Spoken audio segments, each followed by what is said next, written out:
السلام علیکم ورحمۃ اللہ وبرکاتہ۔ نحمده ونصلی علی رسوله الکریم، اما بعد فاعوذ باللہ من الشیطان الرجیم، من ہمزہ ونفخہ ونفثہ، بسم اللہ الرحمن الرحیم۔ رب اشرح لی صدری ویسر لی امری واحلل عقدۃ من لسانی یفقہوا قولی واجعل لی وزیرا من اہلی، بسم اللہ الرحمن الرحیم۔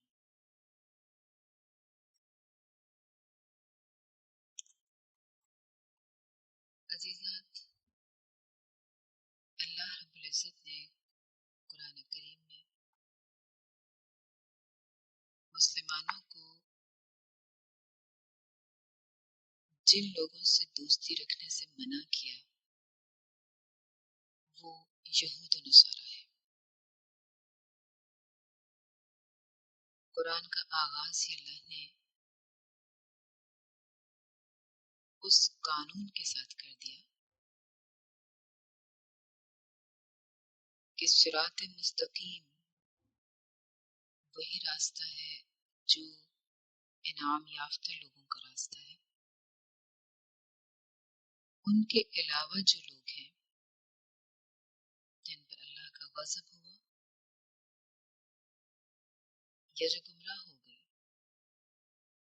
ان کے راستے سے بچ کر رہنا۔ سورۃ الفاتحہ سے لے کر اب ہم سورۃ المائدہ پر پہنچ گئے ہیں، الحمدللہ۔ اس دوران اللہ نے ہمیں 3 سے 4 بار ان کے راستے کو اختیار کرنے، ان کی تعلیمات پر عمل کرنے،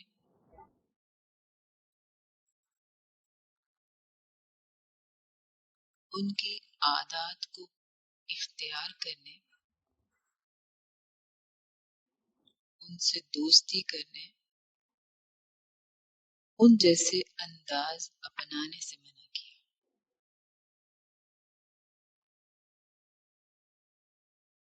چھٹے پارے کے آخر میں اللہ نے ہمیں تھوڑی سی اور انداز میں وضاحت فرمائی۔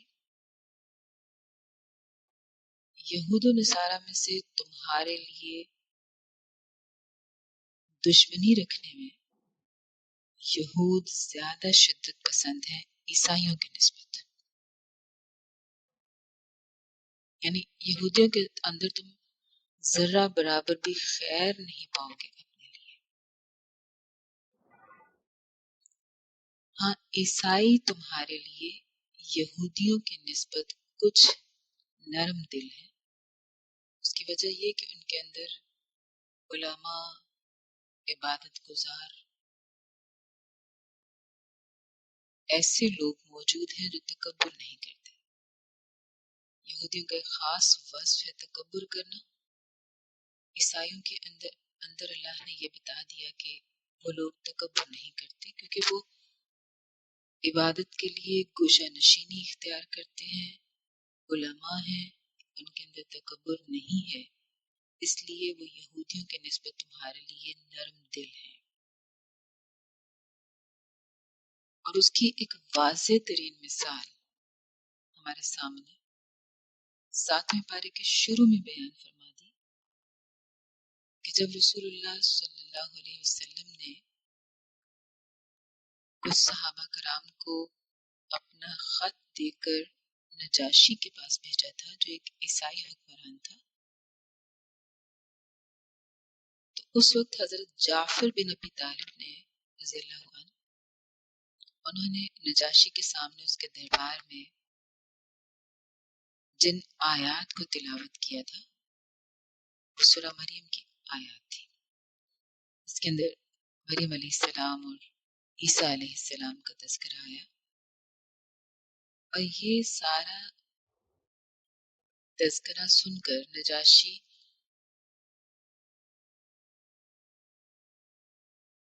بہت زیادہ متاثر ہوا تھا اتنا زیادہ اس کے اوپر اثر ہوا کہ وہ رونے لگا، ان کی آنکھوں سے آنسو جاری ہو گئے،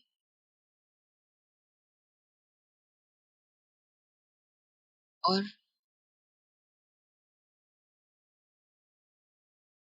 اس وقت نجاشی نے پھر، بعض لوگ یہ کہتے ہیں کہ نجاشی نے پھر اپنے کچھ علماء نبی صلی اللہ علیہ وسلم کے پاس بھیجے تھے، اور جب آپ نے انہیں قرآن پڑھ کر سنایا تو بے اختیار ان کی آنکھوں سے آنسو جاری ہو گئے تھے، وہ ایمان لے آئے تھے۔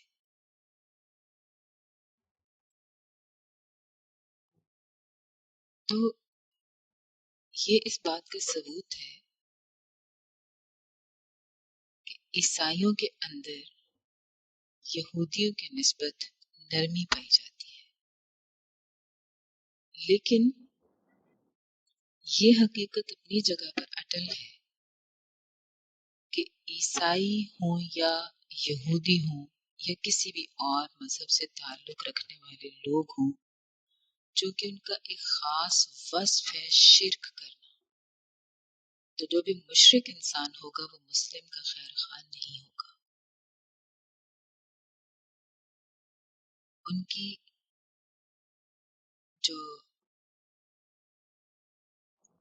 ایک خوبی بیان کر دی اللہ نے اپنے قرآن کے اندر، وہ ان کے یعنی آپس میں نسبت کے اعتبار سے،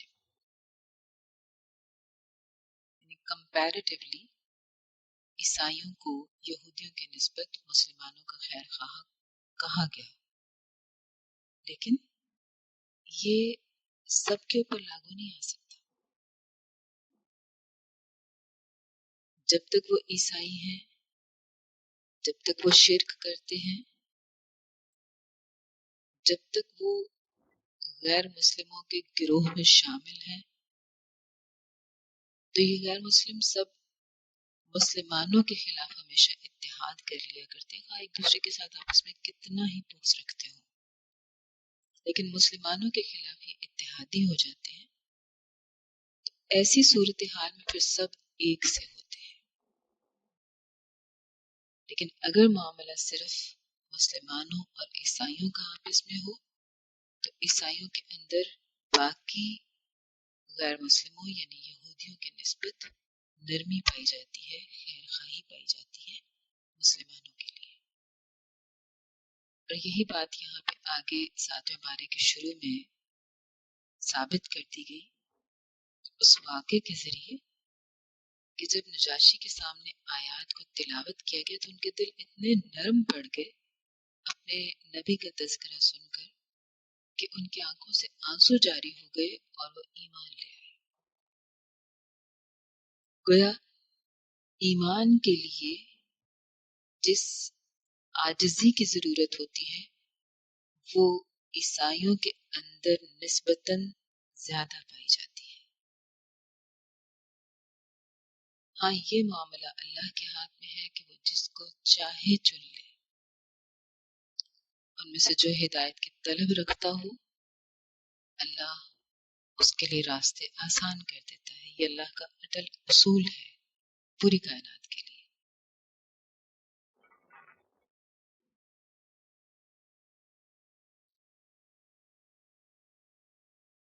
اب جب انسان ایمان والا ہو جاتا ہے اس کے بعد پھر اس کے لیے وہی اصول ہیں جو باقی تمام مسلمانوں کے لیے ہے، یعنی وہاں پر پھر اس کا پچھلا سارا معاملہ صاف ہو جائے گا۔ اگر ہم اس کو اسی تناظر میں دیکھتے جائیں آیات کو تو یہ ہوگا کہ اگر کوئی غیر مسلم اسلام قبول کر کے دائرہ اسلام میں داخل ہو گیا ہے اپنی مرضی کے ساتھ، یعنی زبردستی نہیں، کیونکہ اللہ نے قرآن میں ہمیں تیسرے بارے میں بتا دیا سورۃ البقرہ کے اندر کہ لا اکراہ فی الدین، دین میں کوئی زبردستی نہیں ہے۔ ہم کسی کو گن پوائنٹ پہ یا دھمکیاں دے کر یا کسی بھی طرح سے زبردستی کر کے اسلام میں داخل نہیں کر سکتے۔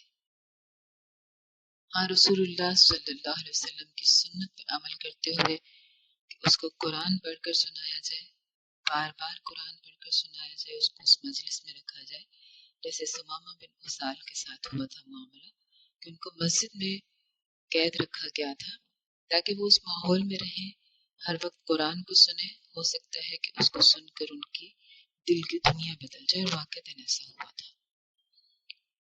تو ہمیشہ کسی غیر مسلم کے سامنے قرآن پڑھ کر اس کو دعوت دی جائے، بجائے اس کے کہ اس کو اپنے عمل کے ذریعے یا کسی اور انداز میں، کیونکہ جیسے ہماری اس دن بھی بات ہوئی کہ انسان اسلام جو ہے اگر کسی نے قبول کرنا ہے تو اس کے لیے وہ قرآن اور حدیث کو دیکھے، مسلمانوں کو نہیں، مسلمانوں کے عمل کو نہیں، خصوصاً اس دور میں جبکہ ہم دین کو اس حد تک اپنے انداز میں ڈھال چکے ہیں، مختلف مکاتب فکر، ہر کوئی سمجھتا ہے کہ میں درست ہوں، اور اس طرح جو غیر مسلم ہے اس کے سامنے اسلام کی تصویر واضح ہی نہیں ہو پاتی، مسلمان بیچارے کنفیوز ہو جاتے ہیں، تو غیر مسلم تو پھر اس بارے میں متنفر ہو سکتے ہیں۔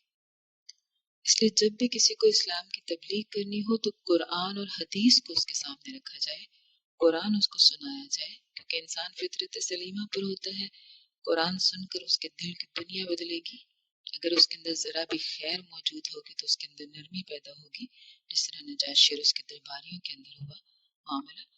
تو ہمیشہ زبردستی کیے بغیر قرآن سنا کر، تبلیغ کر کے، اور اپنے حسن سلوک کے ذریعے غیر مسلموں کو اسلام کی طرف مائل کیا جائے۔ اور جب کوئی دائرہ اسلام میں داخل ہو گیا تو اب اللہ کا حکم ان تمام لوگوں کے لیے ہے جو ایمان والی ہیں، یا ایھا الذین آمنوا لا تحرموا طیبات ما احل اللہ لکم ولا تعتدوا ان اللہ لا يحب المعتدین۔ یعنی پھر یا ایھا الذین آمنوا کے اندر وہ تمام لوگ شامل ہو جائیں گے جو پیدائشی مسلمان تھے یا جنہوں نے عمر کے آخری حصے میں آ کر اسلام قبول کیا۔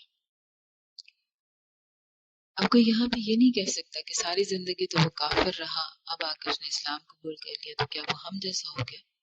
بالکل، بلکہ وہ ہو سکتا ہے کہ ہم سے بھی بہتر ہو، کیونکہ اللہ نے یہ وعدہ کیا ہے کہ جو انسان اپنے پچھلے تمام اعمال پر شرمندہ ہو کر توبہ کر کے نیا آغاز کرتا ہے اپنی زندگی کا، خواہ وہ مذہب بدل کر کرے یا اپنے طریقہ کار کو تبدیل کر کے کرے، دونوں صورتوں میں توبہ اس کے پچھلے تمام گناہوں کو معاف کر دیتی ہے، یعنی اس کے وہ تمام گناہ اس کے نامہ اعمال سے مٹا دیے جاتے ہیں۔ وہ ایسے ہی ہو جاتا ہے کوئی انسان جو کسی اور مذہب سے اسلام میں داخل ہوتا ہے تو اسلام قبول کرنے سے وہ ایسا ہی ہو جاتا ہے جیسے آج نیا پیدا ہوا۔ تو جس طرح ایک چھوٹے بچے کے اوپر کوئی گناہ نہیں ہوتے، بالکل اسی طرح اس انسان کے اوپر بھی کوئی گناہ نہیں ہوتے جس نے بے شک پوری زندگی مشرکوں والی گزاری، غیر مسلموں کے ساتھ گزاری، لیکن اب آخری عمر میں آ کر اس نے اسلام قبول کیا، اس کے بعد خواہ اس کو ایک بھی عمل کرنے کا موقع نہ ملے لیکن وہ مسلمانوں میں شمار ہوگا۔ بعض ہمیں ایسے واقعات بھی ملتے ہیں کہ کسی صحابی نے، کسی انسان نے اسلام قبول کیا اور سیدھا جہاد کے لیے گیا اور وہیں پہ وہ شہید ہو گیا، اور اس کو کوئی بھی اور عمل کرنے کا، کوئی ایک نماز پڑھنے کا بھی موقع نہیں ملا، لیکن وہ جنتی ہوا۔ تو ثابت یہ ہوا کہ جب انسان اپنی پچھلی زندگی پر توبہ کر کے دائرہ اسلام میں داخل ہو جاتا ہے تو پھر وہ یا ایھا الذین آمنو کی صف میں شامل ہو جاتا ہے۔ اب اس کے اوپر وہ تمام قوانین لاگو ہوں گے جو اللہ نے مسلمانوں کے لیے قرآن اور حدیث میں اتارے۔ اب سورۃ المائدہ 7ویں پارے میں جو اس کا حصہ ہے، اس کے آغاز میں ہی، 7ویں پارے کے شروع میں ہی اللہ نے جو پہلا حکم ہمارے سامنے بیان کیا ایک تو یہ کہ پاکیزہ چیزیں جو تمہارے لیے حلال ہیں ان کو حرام نہ کرو. یہ انسان کا سب سے بڑا گناہ ہوتا ہے، کبیرہ گناہ ہوتا ہے کہ وہ اللہ کے حلال کردہ کو حرام مانے یا اللہ کے حرام کو تاویلات کر کے حلال کر لے، جیسے ہمارے اس دور میں ہو رہا ہے. اور اللہ کے نبی صلی اللہ علیہ وسلم نے اس کو قیامت کی نشانیوں میں شمار کیا کہ قرب قیامت ایسا ہوگا. حدیث کا مفہوم ہے کہ شراب کے نام تبدیل کر کر کے اس کو حلال کر دیا جائے گا، اسی طرح سود کو اس کی شکلیں اور نام تبدیل کر کے حلال کر دیا جائے گا. تو آج آپ کے سامنے یہ ساری صورتحال ہے. دوسرا حکم جو اللہ نے ہمیں اسی پارے کے شروع میں دیا وہ قسم کے بارے میں ہے. قسم 3 طرح کی ہوتی ہے، ایک لغو قسم، ایک حرام قسم، اور ایک تاکیدی قسم.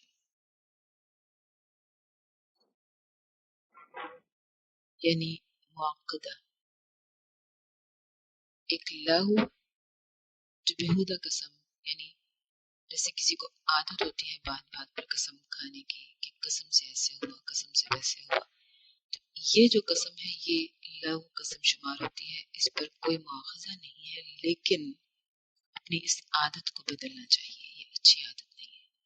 جس طرح بات بات پر لعنت کہنا بہت بری عادت ہے، بالکل اسی طرح بات بات پر قسم اٹھانا یہ بھی اچھی عادات میں شمار نہیں ہوتا. اگرچہ کوئی پتہ بھی ہو کہ یہ انسان بس محض عادتاً کہتا ہے، لیکن ہر سننے والے کو شخص کی عادت کا تو پتہ نہیں ہوگا، تو سننے والوں پر اس چیز کا اثر ہوتا ہے. ہو سکتا ہے کہ کسی انسان نے پہلی دفعہ آپ کو سنا ہو اور آپ عادت کے مطابق بات بات پر قسم اٹھا رہے ہو اور وہ اسی طریقہ کو اپنا لے. اور ہو سکتا ہے کہ وہ نیا نیا اسلام میں داخل ہوا ہو یا نیا نیا دین کی طرف راغب ہوا ہو اور آپ کے اس طریقہ کار کو دیکھ کر اس کو لگے کہ شاید یہ بڑا اچھا عمل ہے. تو یاد رکھیں کہ ہر انسان کا جو ایک معمول ہوتا ہے، اس کا کردار جو ہوتا ہے وہ بھی سب سے بڑا تبلیغ کا باعث ہوتا ہے، تبلیغ کا سب سے بڑا ذریعہ ہوتا ہے. تو اپنے اعمال کو اس انداز میں ڈھالیں کہ کوئی دیکھنے والا سننے والا اس سے کچھ اچھا سیکھے، وہ آپ کے لیے صدقہ جاریہ بنے. دوسری قسم ہوتی ہے غموس قسم، یعنی جو حرام ہے. اس کو جھوٹی قسم بھی کہہ سکتے ہیں کہ انسان دھوکہ فریب دینے کے لیے قسم اٹھائے، تو یہ کبیرہ گناہ ہے اور اس پر کفارہ نہیں، یعنی اس پر توبہ ہے. جھوٹی قسم جس نے اٹھائی یہ کبیرہ گناہ ہے، کبیرہ گناہ توبہ کے بغیر معاف نہیں ہوتے، اس کا کوئی کفارہ نہیں ہے. اور تیسری ہے معقدہ قسم. یہ ایسی قسم ہے کہ جو انسان اپنی بات میں تاکید اور پختگی پیدا کرنے کے لیے ارادتاً کہتا ہے، نیتاً کہے. تو ایسی قسم کو اگر توڑا جائے گا تو اس کا کفارہ ہوگا. یعنی کسی جائز کام پر، مثال کے طور پر کوئی انسان یہ کہتے کہ میں قسم سے، اللہ کی قسم، میں اس شخص سے آئندہ نہیں ملوں گا، جبکہ قطع تعلقی کو اللہ نے منع کیا. اب ایک جائز کام سے رکنے کی انسان نے ارادتاً قسم اٹھا لی اور بعد میں اس کو احساس ہوا کہ مجھے اس طرح نہیں کرنا چاہیے تھا، کیونکہ یہ اسلام میں جائز نہیں ہے کہ کوئی انسان کسی سے قطع تعلق رہے 3 دن سے زیادہ. کیونکہ 3 دن سے زیادہ جب 2 بھائی، مسلمان بھائی آپس میں ناراض رہتے ہیں تو پھر اس کے بعد ان کی کوئی دعا بھی قبول نہیں ہوتی اور کوئی عبادت بھی قبول نہیں ہوتی. اسی طرح معاملہ میاں بیوی کا بھی ہے. تو جب کوئی انسان کسی جائز کام سے رکنے کی ارادتاً قسم اٹھا لیتا ہے تو اس کو کہتے ہیں یمین معقدہ. اس قسم کو توڑ کر اس عمل کو کیا جائے گا جس کام سے رکنے کا اس نے ارادہ کیا، وہ کام کرے گا اور قسم کا کفارہ دے دے گا. اور قسم کا کفارہ کیا ہے کہ 10 مسکینوں کو کھانا کھلانا. مسکین میں نے آپ کو اس نے وضاحت کی تھی کہ ضرورت مند کو کہتے ہیں ایسا سفید پوش انسان جس کے مجبور ہونے کا اس کے مانگنے سے اندازہ نہ ہو بلکہ اس کی حالت سے اندازہ ہو. یہ کہہ لیں کہ اس کی آسان ترین تعریف ہے. اور وہ کھانا 10 مسکینوں کو کھلائے اور وہ کھانا کیسا ہو؟ ویسا جیسا تم اپنے گھر والوں کو کھلاتے ہو، یعنی معمول کا کھانا جیسا آپ کے روٹین میں چلتا ہے. اور اگر کھانا نہیں کھلایا، اچھا اس کو یوں بھی کیا جا سکتا ہے کہ ایک مسکین کو 10 دن کھانا کھلا دیا جائے 10 ٹائم پہ، یا یہ کہ 10 مسکینوں کو ایک وقت کا کھانا کھلا دیا جائے. اگر کھانا نہیں کھلا سکتا تو اسی کی دوسری صورت یہ ہے کہ وہ 10 مسکینوں کو کپڑے بنا دے، اور کپڑے بھی وہی جیسے روٹین میں ہم اپنے گھر والوں کے لیے بناتے ہیں. یا وہ ایک غلام آزاد کرے، جو کہ اب غلامی کا دور نہیں ہے تو اس وجہ سے اس آپشن کو ظاہری بات ہے یہ قابل عمل نہیں رہی. اور اگر وہ 10 مسکینوں کو کھانا نہیں کھلا سکتا یا وہ ان کو کپڑے نہیں بنا کے دے سکتا تو پھر اس صورت میں وہ 3 روزے رکھے. اب اس کے بارے میں اختلاف ہے. بعض علماء کہتے ہیں کہ اس کو 3 روزے مسلسل رکھنے چاہیے، اور بعض کا یہ کہنا ہے کہ 3 روزے وقفے سے بھی رکھے جا سکتے ہیں. بہرحال دورہ قرآن کے اندر چونکہ ہم مسائل کو بہت تفصیلی ڈسکس نہیں کر سکتے، تو اس معاملے کو آپ قرآن و حدیث سے گہرائی میں جا کر جان سکتے ہیں انشاءاللہ. تیسرا حکم جو ہمیں اسی سورت کے شروع میں مل رہا ہے، 7ویں پارے کے شروع میں، کہ اے ایمان والو، بے شک شراب اور جوا اور تھان یعنی آستانے، بتوں کے آستانے، اور فال نکالنے کے تیر، یہ سب گندی باتیں ہیں، شیطانی کا.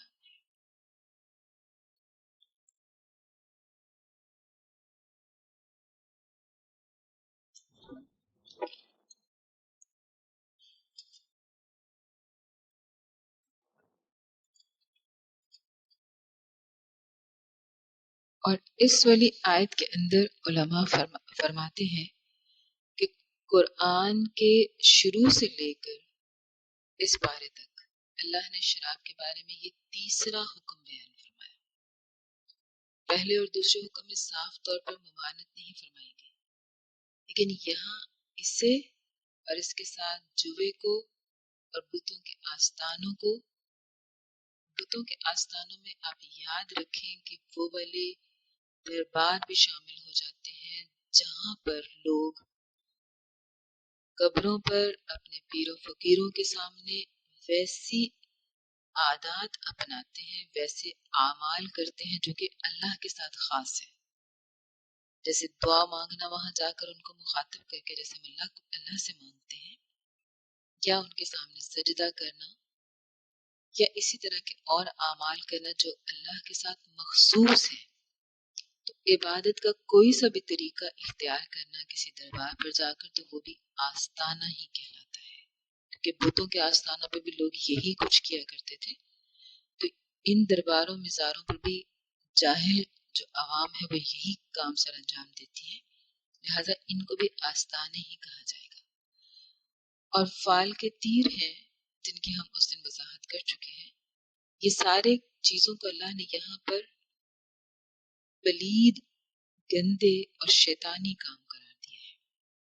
اور یہاں سے پھر اس بات کا ثبوت مل گیا کہ یہ چونکہ شیطانی کام ہے تو پھر جو کام شیطانی ہوتا ہے وہ جائز نہیں ہوتا.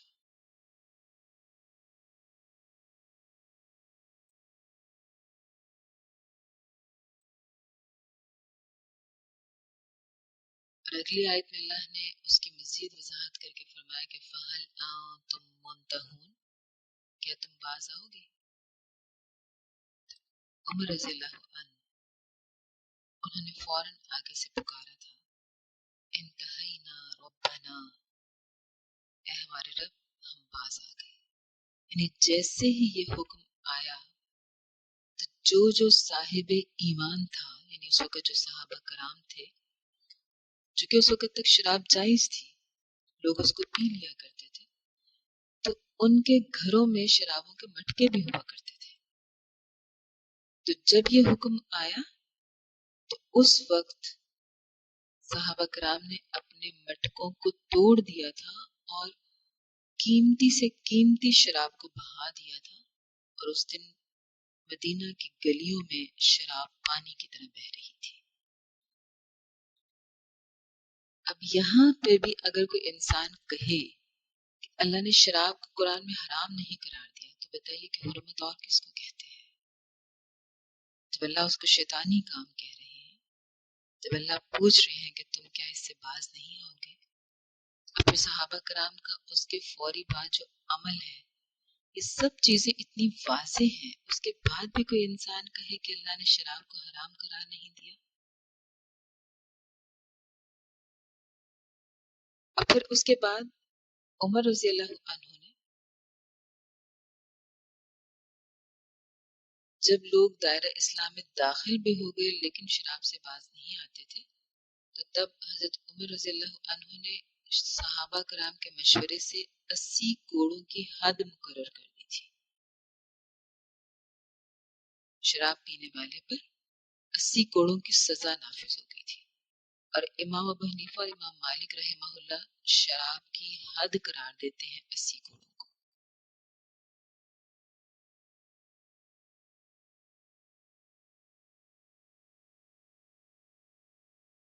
اور اللہ ان تمام تفصیلات کو بیان کرنے کے بعد یہ فرما رہے ہیں کہ وَأَطِيعُوا اللَّهَ وَأَطِيعُوا الرَّسُولَ وَاحْذَرُوا فَإِن تَوَلَّيْتُمْ فَاعْلَمُوا أَنَّمَا عَلَى رَسُولِنَا الْبَلَاغُ الْمُبِينُ. تم اللہ کی اطاعت کرتے رہو اور رسول کی اطاعت کرتے رہو، اور احتیاط کرو اور بچو اور ڈرو.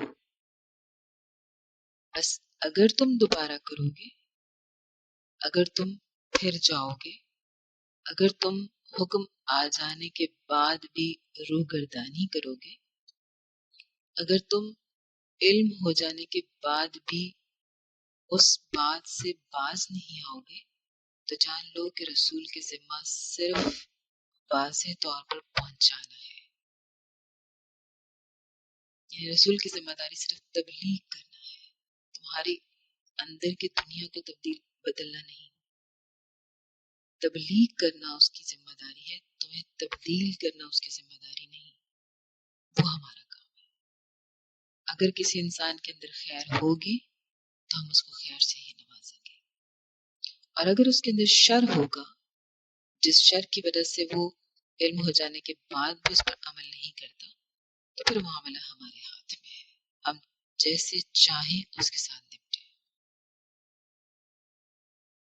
اور جو لوگ صحابہ کرام کو اندیشہ ہوا تھا کہ بہت سارے صحابہ تو ایسے بھی تھے جنہوں نے شراب چونکہ اب آ کے حرام ہوئی، اور اس سے پہلے بھی کئی غزوات ہوئے اور صحابہ کرام ان غزوات میں شہید ہو گئے اور وہ شرابی پیا کرتے تھے، تو ان کا کیا معاملہ ہوگا؟ تو اللہ نے اس کا بھی مغالطہ یا وہ شبہ بھی ختم کر دیا کہ جب انسان ایمان والا ہو، نیک اعمال کرتا رہے، تو اور ساتھ تقوی بھی ہے، تو پھر اس پر کوئی حرج نہیں، اس کو کوئی گناہ نہیں کہ وہ اس چیز کو استعمال کرتے رہے، کیونکہ اس وقت تک حکم ہی نہیں تھا نا. جتنے حکم تھے اس کے مطابق وہ ایمان لائے اور اس کے مطابق وہ نیک اعمال کرتے رہے، اس کے مطابق انہوں نے تقوی اختیار کیا، اس کے مطابق انہوں نے اطاعت کو اپنایا، پھر اس کے ساتھ کوئی حرج نہیں جو انہوں نے کھایا یا پیا. یعنی صحابہ کرام کے اس شبہ کو، اس جو فکر مندی ان کو ہو رہی تھی، اس کو دور کر دی. تو معلوم کیا ہوا کہ حکم آنے سے پہلے تک انسان جو گناہ کرتا رہا وہ گناہ نہیں ہوگا، جو کہ اس کے گناہ ہونے کا پہلے کوئی وضاحت تھی ہی نہیں۔ ہاں یہ ایک الگ بات ہے کہ بہت سارے سلیم التبا صحابہ کرام شروع سے ہی شراب نہیں پیا کرتے تھے، لیکن بعض صحابہ کرام کو اسلام میں داخل ہونے کے بعد بھی، پہلے بھی اور بعد میں بھی شراب پینے کی عادت تھی۔ ان کے گھروں میں مٹکے بھرے ہوئے پڑے رہتے تھے، اور عمر رضی اللہ عنہ کے بارے میں یہ بھی آتا ہے کہ وہ رات کو جب اپنے گھر میں شراب ختم ہو جاتی تھی تو وہ باہر شراب خانے سے جا کر بھی پیا کرتے تھے، اور ایسے ہی کسی وقت میں ایسی ہی کسی رات میں جب وہ شراب خانے سے شراب پینے کے لیے باہر نکلے تھے تو وہ شراب خانہ بند تھا، اور چونکہ رات کا وقت تھا انہوں نے کہا کہ میں نے سوچا کہ میں حرم میں جاتا ہوں۔ حرم میں گئے تو انہوں نے دور دیکھا کہ ایک انسان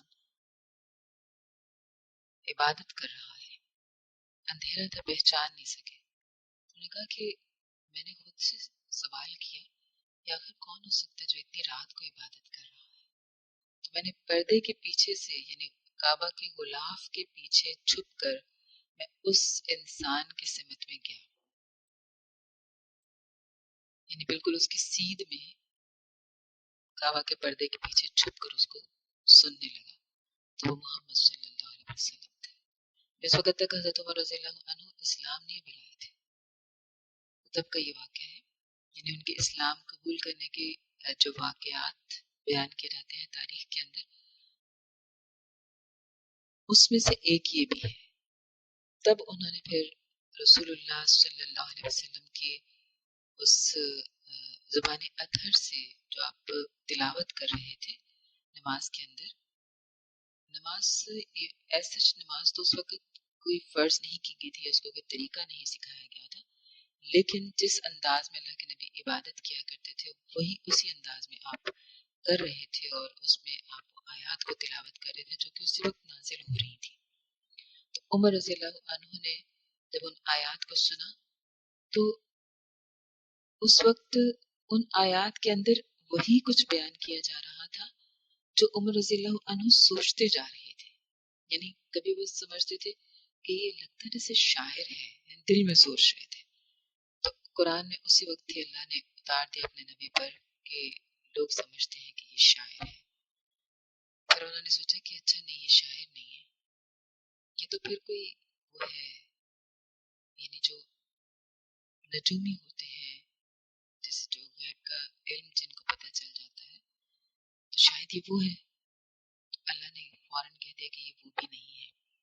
مجھے اس وقت یاد نہیں آ رہا کہ وہ آیات کس سورہ کی تھی، غالباً سورہ طٰہٰ کی یا کسی ایسی سورت کی جس میں نبی کے شاعر اور دیوانہ اور نجومی ہونے کے بارے میں انکار کیا گیا تھا، اور عمر رضی اللہ عنہ اس وقت کہتے ہیں کہ میں جیسے جیسے سوچ رہا تھا ویسے ویسے وہ ان آیات کو اللہ کے نبی کی زبان سے جاری کیا جا رہا تھا، تو میں اتنا زیادہ خوفزدہ ہوا کہ اس کو جب میں دل میں سوچ رہا ہوں وہ بھی اس کو پتہ چل رہا ہے، تو میں وہاں سے خوفزدہ ہو کر اسی سمت سے ہی دوبارہ پردے کے پیچھے سے کھسکتا ہوا نکل کر بہت تیزی سے بھاگ کر اپنے گھر آ گیا۔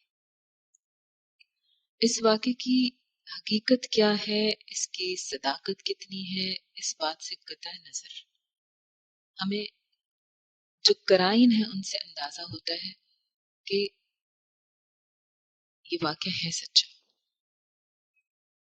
کہ رسول اللہ صلی اللہ علیہ وسلم کے بارے میں لوگ مشرکین اس طرح کے خیالات بھی رکھا کرتے تھے، اور عمر رضی اللہ عنہ کے بارے میں پتہ ہے کہ وہ شراب بھی پیا کرتے تھے۔ تو شراب کے ضمن میں یہ بات میرے ذہن میں آ گئی کہ عمر رضی اللہ عنہ کو عادت تھی بہت زیادہ شراب پینے کی، لیکن جب اسلام میں داخل ہو گئے اور اللہ کی طرف سے حکم آ گیا کہ فَهَلْ أَنْتُمْ مُنْتَهُونَ، تو عمر رضی اللہ عنہ نے بے ساختہ فرمایا تھا انتہینا ربنا، اے ہمارے رب ہم باز آ گئے، اور جو مٹکے بھرے ہوئے تھے ان سب کو بہا دیا تھا، تمام صحابہ کرام۔ تو یہ ہوتا ہے ایمان، یہ ہوتا ہے تقوی. اور یہی وہ صفت تھی جس نے ان کو صحابہ کرام کے منصب پر فائز کیا تھا. اللہ کو پتہ تھا ان کے ایمان کی دولت کا اور ایمان کی طاقت کا. ورنہ اللہ چاہتے، اللہ کے تو اختیار میں، اللہ جس کو چاہتے چن سکتے تھے. لیکن اللہ اپنے علم غیب کی بنا پر یہ جانتے ہیں کہ کس کے اندر ایمان کی کتنی تڑپ اور اس پر کتنی استقامت ہوگی. اور وہ صحابہ کرام ایسے انسان تھے تو ہم جیسے ہی، لیکن ایمان ایسے پہاڑ جیسے تھے کہ حکم آتا تھا تو فوراً اس پر عمل پیرا ہوتے تھے. شراب کا حکم آیا تو فوراً عمل پیرا ہوئے. قبلہ کو بدلنے کا حکم آیا تو نماز کے اندر ہی رخ بدل لیا. پردے کا حکم آیا تو جو عورتیں مسجد میں تھیں وہ واپس جانے سے انکاری ہو گئی تھی کہ اب میں اس حالت میں نہیں جاؤں گی، اور گھر بھیج کر بچوں سے چادریں منگوائی تھی.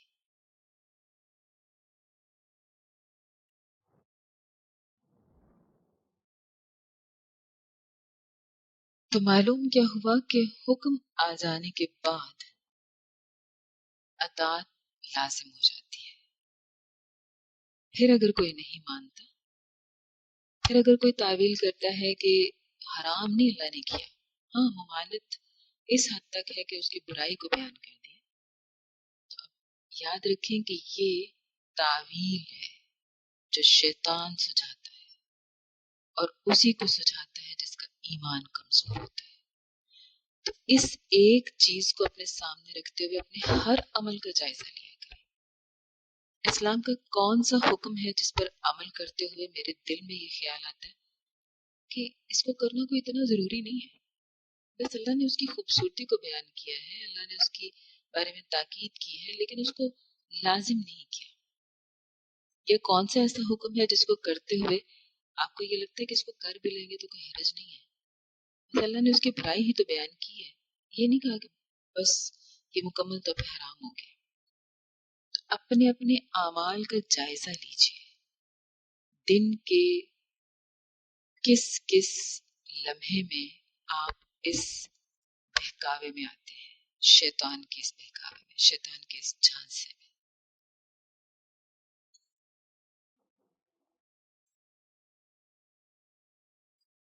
اچھا، اخباروں میں بڑے بڑے اشتہارات آپ نے بھی دیکھے ہوں گے، لاٹری کے، جوئے کے، اتفاقی کمائی کے. ایسے بیٹھے بٹھائے آپ کو قسمت آزمائی کے مختلف طریقے سکھائے جاتے ہیں کہ آپ یہ کریں تو آپ کو فلاں اتنا بڑا انعام ملے گا، یہ ہوگا. پرائز بانڈز ہوتے ہیں اور بہت ساری مختلف صورتیں جو اتنے خوبصورت ناموں کے ساتھ مارکیٹ میں آپ کے سامنے پیش کی جاتی ہیں، جو اصل میں جوا ہوتا ہے، لیکن اصل میں وہ سود ہوتا ہے، اصل میں وہ فریب ہوتا ہے، اصل میں وہ جھوٹ ہوتا ہے. لیکن وہ اتنے خوبصورت انداز میں ریپ کر کر کے آپ کے سامنے پیش کیا جاتا ہے کہ آپ سمجھتے ہیں کہ یہ تو بس انعام ہے جو گورنمنٹ ہمیں دے رہی ہے، اس کو لینے میں کیا حرج ہے. تو یاد رکھیں کہ اشتہار بڑا ہونے، سرکاری ہونے، تعداد میں زیادہ ہونے اور بہت سارے لوگوں کی اس میں قسمت آزمائی کرنے سے اللہ کا حرام کردہ حلال نہیں ہوتا.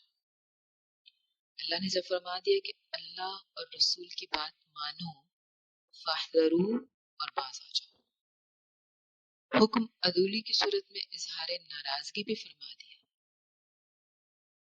اور وہ کیا کہ ہمارے رسول کے ذمہ صرف پہنچانا ہے، صرف تبلیغ ہے،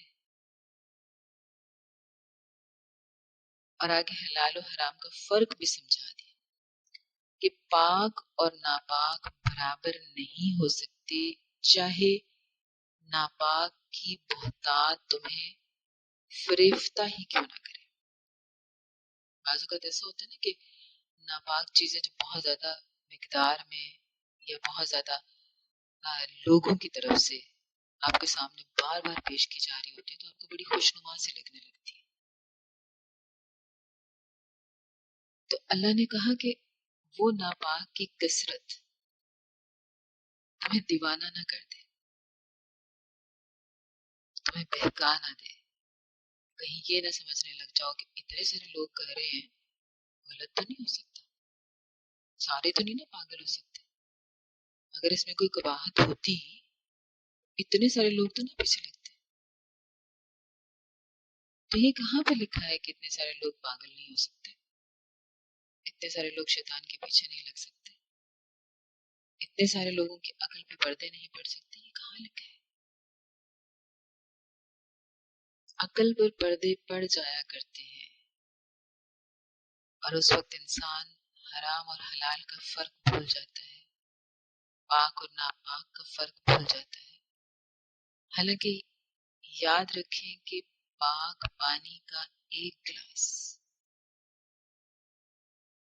آپ کے سامنے ہو اور دوسری طرف گٹر کا پانی ہو، کس کو ترجیح دیں گے؟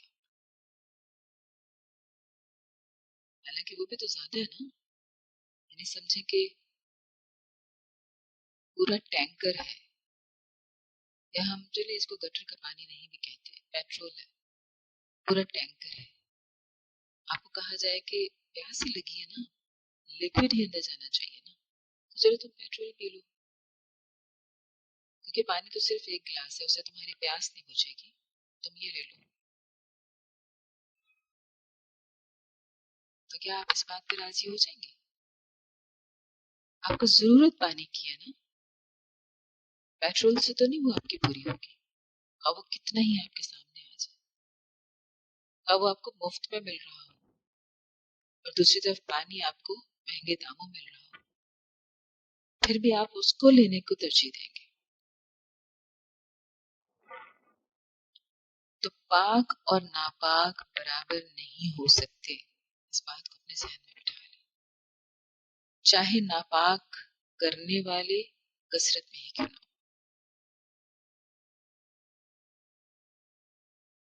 اچھا، یہاں پہ اللہ نے ایک اور بات ہمیں سمجھا دی کہ صرف اپنی فکر کرو، دوسرے کی گمراہی سے تمہارا کچھ نہیں بگڑتا.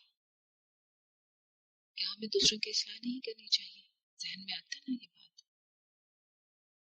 کہ میں اپنی ہی فکر کرتی رہوں، اپنی ہی اصلاح کرتی رہوں، دوسروں کی نہ کروں. جبکہ میں نے آپ کو کتنی بار ہی کہہ دیا کہ جب تک ہم اپنے ماحول کو درست نہیں کریں گے تب تک ہمارا صرف اپنی اصلاح کر لینا ہمیں کوئی فائدہ نہیں پہنچائے گا. کیونکہ ہمیں ماحول سے، صحبتوں سے جو وائبس آتی ہیں، اگر وہی ہمیں پازیٹیو نہیں مل رہی تو آخر کار ہماری اپنی اصلاح بھی زیرو پر چلی جاتی ہے. تو پھر اللہ یہاں پہ کہہ رہے ہیں کہ صرف اپنی فکر کرو، دوسرے کی گمراہی سے تمہیں کوئی فرق نہیں پڑتا. مطلب یہ ہے کہ دوسروں میں عیب نہ تلاش کرو، نیکی کا حکم تو دو گے، برائی سے بھی روکو گے، لیکن پھر بھی لوگ گمراہ رہیں تو وہ اپنا حساب اللہ کو خود دیں گے، اللہ کو خود جواب دے ہوں گے. تمہارے ذمہ کیا ہے جو رسول کے ذمہ تھا؟ وہ کیا؟ البلاغ المبین. رسول کے ذمہ بھی یہی تھا نا، پہنچانا، بدلنا نہیں. یہی تمہارے ذمہ. اب یہاں پہ کوئی یہ سمجھ لے کہ پہنچانا بھی ہماری ذمہ داری نہیں ہے کیونکہ اللہ کہتا ہے کہ صرف اپنی فکر کرو، تو اللہ نے اسی کی وضاحت کی ہے کہ پہنچاؤ ضرور، اپنے منصب سے نہیں ہٹو گے تم. منصب کیا ہے اس امت کا؟ امر بالمعروف اور نہی عن المنکر. وہ نہیں چھوڑو گے، وہ سر انجام دو. اس کے باوجود اگر کوئی گمراہی کے رستوں کو ہی اپنانے پہ مزید ہے تو وہاں پہ تمہیں کوئی فکر کرنے کی ضرورت نہیں، وہ تمہاری ذمہ داری نہیں ہے. تم نے اپنا فرض نبھا دیا، اب وہ اللہ کو خود جواب دے.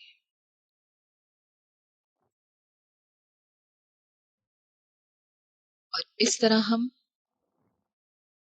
کم از کم اللہ کے ہاں سرخرو ہو جائیں گے نا کہ اللہ میں نے اپنی ذمہ داری پوری کی تھی، آگے کی ذمہ داری تو آپ نے ہی مجھے کہا تھا کہ وہ میری نہیں ہے، دلوں کو بدلنا میرے ہاتھ میں نہیں، میرے ہاتھ میں صرف یہ تھا کہ میرے پاس جتنا علم ہے وہ میں لوگوں تک پہنچا دوں، آسان طریقے سے پہنچا دوں، حکمت کے ساتھ پہنچا دوں، جہاں جیسی ضرورت ہے اس کو اس انداز میں پہنچا دوں۔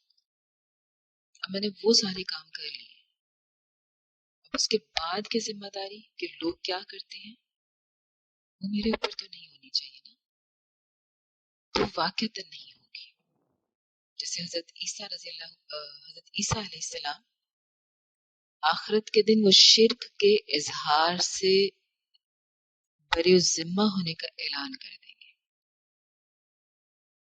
کہ جو عیسائی ان کے ساتھ شرک کرتے رہے، ان کو اللہ کا بیٹا کہتے رہے، ان کو خدا سمجھتے رہے، ان کو اور ان کی والدہ کو اللہ کے ساتھ تین خدا مانتے رہے، عیسیٰ علیہ السلام قیامت والے دن ان تمام پیروکاروں سے بیزاری کا اظہار کریں گے جو اللہ کے ساتھ انہیں شریک ٹھہراتے رہے، اور اسی طرح وہ تمام لوگ، وہ تمام پیر، وہ تمام مخلوقات جن کو انسان اللہ کو چھوڑ کر یا اللہ کے ساتھ معبود مانتا ہے اور ان کے سامنے ویسے ہی عبادت کا اظہار کرتا ہے جیسے اللہ کے سامنے کرنا چاہیے، تو یہ سارے ارباب من دون اللہ، یہ سارے کے سارے جو رب ہیں جو لوگوں نے بنائے ہوئے ہیں، یہ قیامت والے دن اللہ کے سامنے ان لوگوں کے شرک سے بیزاری کا اعلان کر دیں گے۔ حالانکہ یہ شرک کرنے والے، یہ سارے مشرک، یہ سارے پیروکار عیسیٰ علیہ السلام کی عقیدت میں اتنے دیوانے ہو کر اس طرح کی باتیں کرتے ہیں، لیکن وہ عقیدت کس کام آئے گی آخر؟ عیسیٰ علیہ السلام خود اللہ کے سامنے اس چیز کا انکار کر دیں گے کہ اللہ میں نے ان کو ایسا کچھ کرنے کو نہیں کہا تھا، میں نے تو وہ پیغام پہنچایا تھا جو آپ نے میرے ذمہ لگایا تھا، پھر انہوں نے کیا کیا وہ تو جانتا ہے اور یہ جانتا ہے۔ اور یہی وہ غم تھا کہ امت بھٹک نہ جائے، امت بہک نہ جائے، امت صراط مستقیم کو چھوڑ نہ بیٹھے، امت غلو کا شکار نہ ہو جائے جیسے پچھلی امتیں ہوئیں، امت شرک نہ کرے۔ یہ وہ غم تھا جو ہمارے نبی کو ہمیشہ رلاتا رہا۔ لیکن نبی کا راتوں کو جاگ جاگ کر رونا، نبی کا اپنی زندگی میں دن رات تبلیغ کرنا، اپنے اس مشن میں اپنی جان کھپانا، لوگوں سے پتھر کھانا، گالیاں کھانا، اتنی تکلیفیں برداشت کرنا، ہجرتیں کرنا، یہ سب ہم نے اس کا کیا پاس رکھا؟ ہم نبی صلی اللہ علیہ وسلم کی اس ایک دن کا بدلہ نہیں دے سکتے جس میں انہوں نے طائف والوں سے پتھر کھائے تھے، ہماری خاطر نا، کہ امت مسلمہ بھٹک نہ جائے۔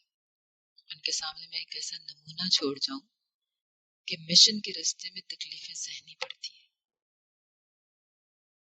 لیکن ہم نے کیا حق ادا کیا ان کے امتی ہونے کا؟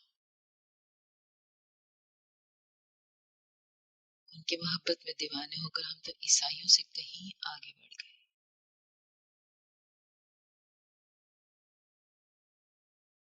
ہم غلو کے کیسے کیسے انداز اختیار کرتے جا رہے ہیں جس کی کوئی انتہا ہی نہیں لگ رہی، جس کا کوئی اختتام ہی کہیں نظر نہیں آ رہا۔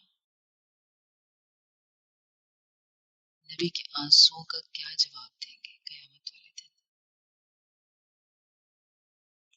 انہوں نے ہم سے اپنی ایک رات کے آنسوؤں کا حساب مانگ لیا تو ان کو کیا منہ دکھائیں گے؟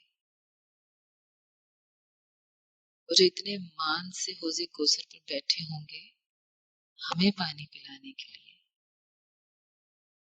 کتنی شدت سے منتظر ہوں گے اپنی امت سے ملنے کو. جب جبرائیل علیہ السلام اور باقی تمام فرشتے ان کی امت کے لوگوں کو وہاں سے ہٹا دیں گے تو نبی صلی اللہ علیہ وسلم جب اتنے پریشان ہو کر پوچھیں گے، فکر سے پوچھیں گے کہ یہ تو میرے امتی ہیں، تو کیا کہا جائے گا؟ انہوں نے آپ کے بعد ایسے ایسے نئے کام کیے ہیں دین میں جو دین کا حصہ ہی نہیں تھے. سوچے ہم اس دن کیا منہ دکھائیں گے اس نبی کو. اللہ کے لیے آج ہی بدل جائے. کبھی سیرت کا مطالعہ کیا کریں، سیرت النبی کا. احساس ہوگا کہ ہم تک اسلام پہنچانے کے لیے ہمارے نبی نے کتنے دکھ سہے تھے، کتنی تکلیفیں برداشت کی تھی، کتنے آنسو بہائے تھے. کسی ایک آنسو کا درد ہی ہم محسوس کر لیں تو ہم زندگی بھر وہ کام کرنے کے لیے شیطان کے پیچھے نہیں لگیں گے جس سے اللہ کے نبی نے منع فرما دیا. کوئی ایک کام بھی. ورنہ اس وقت خسارے کا کیا عالم ہوگا جب عیسیٰ علیہ السلام کی طرح ہمارے نبی بھی اپنی امت سے برات کا اظہار کر دیں گے. کیا اس خسارے کے لیے آپ اپنے آپ کو تیار پاتے ہیں؟ اس خسارے کو سہنے کا حوصلہ ہے؟ خدا را اپنا جائزہ لیجیے. ہم کہاں کہاں کس کس عمل کے ذریعے نبی کو دکھ پہنچاتے ہیں. اپنے آپ کو قیامت کے خساروں سے بچانے کے لیے آج ہی اپنا محاسبہ کر لیجیے. اور یاد رکھیں تاریخ کے مختلف ادوار میں سپر پاورز قسم کی قوموں کے لیے اللہ نے کیا تنبیہ فرمائی تھی. زبردست قوت، زبردست اقتدار، زبردست وسائل والی قومیں، قوم سمود، قوم عاد، کیسی مضبوط قومیں گزری ہیں، ایسی شان والی قومیں گزری ہیں. لیکن جب حق کا انکار کیا، سرکشی برتی، تو اللہ نے ان کو ایسا تباہ و برباد کیا کہ اب تک ان کے کھنڈرات ہمارے لیے عبرت کا نشان ہے. اور اتنی دور کیا جانا، ہم روس کا حال دیکھ لیں. یہ روس والا معاملہ بھی کافی سال پرانا ہے. ہم امریکہ کا حال دیکھ لیں. افغانستان سے طالبان نے اس کو جیسے بھگایا تھا، کیا وہ حال ہم سے پوشیدہ ہے؟ یعنی بے یار و مددگار طالبان اور مقابل میں سپر پاور امریکہ.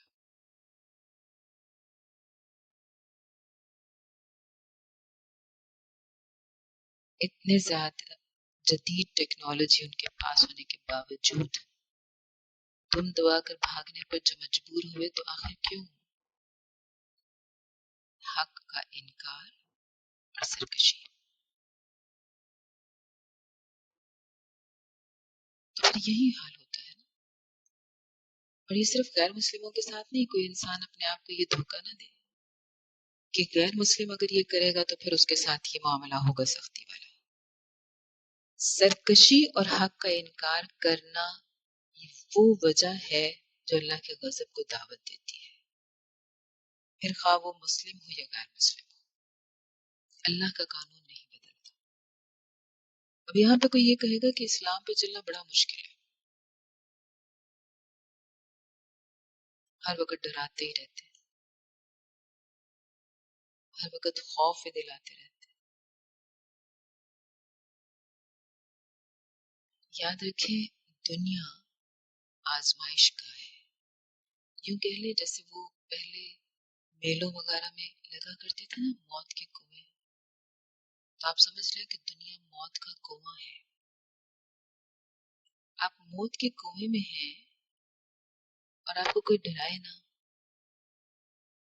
پھر بھی آپ کو خوشنما کر کے ہر چیز دکھاتا رہے، تو یہ دھوکہ نہیں ہوگا؟ آپ کو تو اس انسان کا احسان مند ہونا چاہیے جو آپ کو اس دنیا کے اندر ڈراتا رہتا ہے کہ اس طرف مت جانا، یہاں پہ کھائی ہے، اس طرف مت جانا، یہاں پہ جنگلی جانور ہیں، اس طرف مت جانا کیڑے مکوڑے ہیں، اس طرف مت جانا کانٹے ہیں. تو آپ کو تو اس انسان کا احسان مند ہونا چاہیے نا، الٹا آپ ناراض ہو جاتے ہیں. اور یاد رکھیں کہ جب کوئی اسلام میں داخل ہو جاتا ہے نا، مذاق اس کا تب بھی اڑایا جاتا ہے، تب بھی اسلام پہ چلنا بڑا مشکل ہو جاتا ہے. تو محض مذاق اڑانے سے اس رستے کو چھوڑ دینا، یہ کہاں کی عقل مندی ہے؟ جس رستے کا آپ کو یقینی طور پر پتا ہو کہ یہ منزل تک پہنچ جائے گا، راستے میں صعوبتیں آئیں گی، آزمائشیں آئیں گی، تکلیفیں آئیں گی، لیکن بالآخر منزل ہوگی اور بہت خوبصورت منزل ہوگی. جب پتا بھی ہو تو پھر انسان کا ان چھوٹے چھوٹے لوگوں کی باتوں پر، ان کے مذاق پر پریشان ہو کر اس رستے کو چھوڑ دینا انتہا درجے کی بے وقوفی ہوگی. شیطان تو چاہتا ہی یہ ہے کہ آپ کامیابی تک نہ پہنچے، آپ کو وہ ہر ایسے سفر میں برگلائے گا.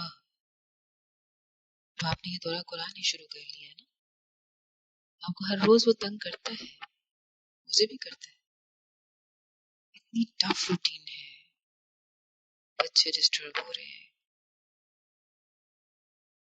بہت کوشش پہ انسان کر لے، آخر تھوڑی بہت ڈسٹربنس تو ہوتی ہے نا.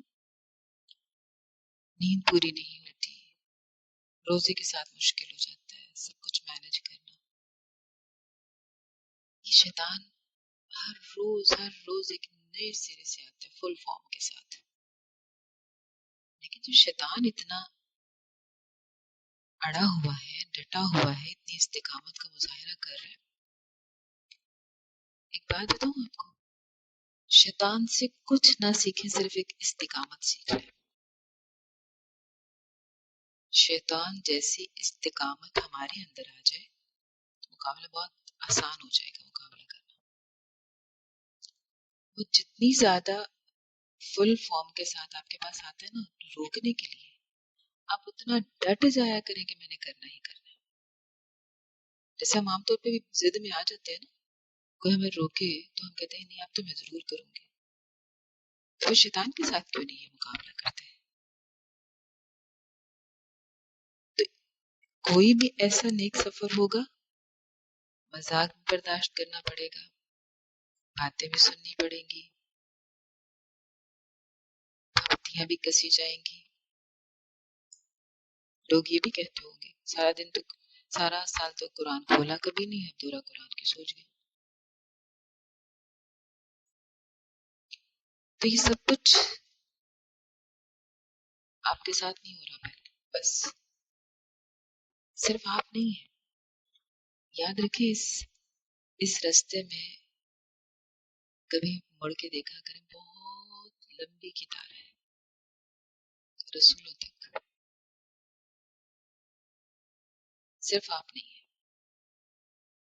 اللہ کے محبوب ترین بندوں نے، رسولوں نے یہ مذاق سہے تھے، لیکن وہ استقامت کے پہاڑ بنے رہے.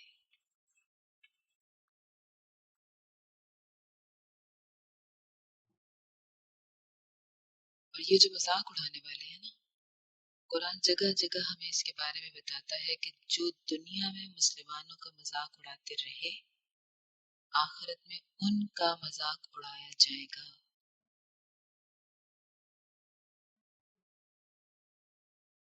اور اپنے آپ کو بس سمجھا لیں کہ دنیا نافرمانی اور سرکشی میں غرق ہے،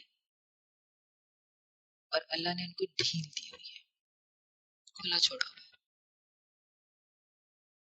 ایک دن آئے گا اللہ اس کو کھینچے گا. وہ جو سرکشی کرتے ہیں، وہ جو نافرمانیاں کرتے رکتے نہیں ہیں، اور ان کو ہر نافرمانی اور ہر سرکشی پر سزا نہیں ملتی. وہ سمجھتے ہیں کہ ہم جو کر رہے ہیں بہت اچھا کر رہے ہیں، ورنہ اللہ تو پکڑ سکتا تھا، ورنہ سزا مل جاتی. ہم کچھ ایسا کر ہی نہیں رہے، بے ضرور سا مذاق ہی تو ہے. تو یاد رکھیں کہ اللہ ڈھیل دیتا ہے. ڈھیل اس لیے دیتا ہے کہ وہ بندہ یا تو توبہ کر لے، اپنے اس راستے کو، اس روش کو چھوڑ دے، اور جب اس کے درست ہونے کی کوئی امید نہیں رہتی تو پھر اللہ تعالیٰ اس کو پکڑ لیتا ہے. اور ضروری نہیں کہ وہ دنیا میں ہی پکڑے. ہاں یہ ضروری ہے کہ آخرت میں پکڑے گا اگر اس نے توبہ نہ کی، اگر اس نے اپنی اصلاح نہ کی. تو دنیا میں تو ہم کہہ سکتے ہیں کہ ڈھیل ملتی رہے گی، چھوٹ ملتی رہے گی، لیکن آخرت میں نہیں. تو اپنے اندر بس اتنا سا صبر پیدا کریں.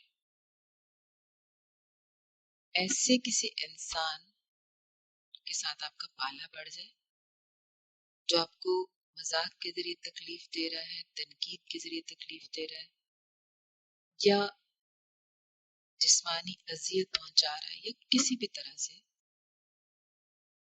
آپ کو اس کی طرف سے پریشانی کا سامنا ہے، تو اس کے لیے بس ہدایت کی دعا کر دیا کریں. اگر اس کی قسمت میں ہدایت ہوئی تو اللہ اس کو ہدایت دے گا، اگر نہیں تو اللہ اس کو پکڑے گا ضرور. ہاں آپ کو بد دعا دینے کی یا کوئی ایسے الفاظ بولنے کی ضرورت نہیں ہے. اللہ کو بہت اچھا پتہ ہے کہ اس نے اپنے بندوں کو کس طرح رکھنا ہے اور کیسے کرنا ہے.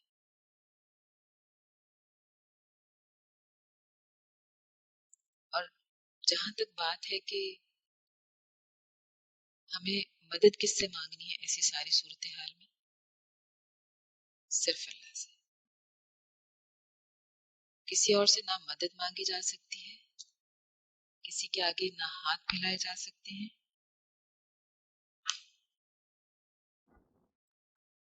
چاہے وہ اللہ کا کتنا ہی برگزیدہ کیوں نہ ہو، اللہ کا کتنا ہی محبوب کیوں نہ ہو، لیکن وہ اللہ تو نہیں نا.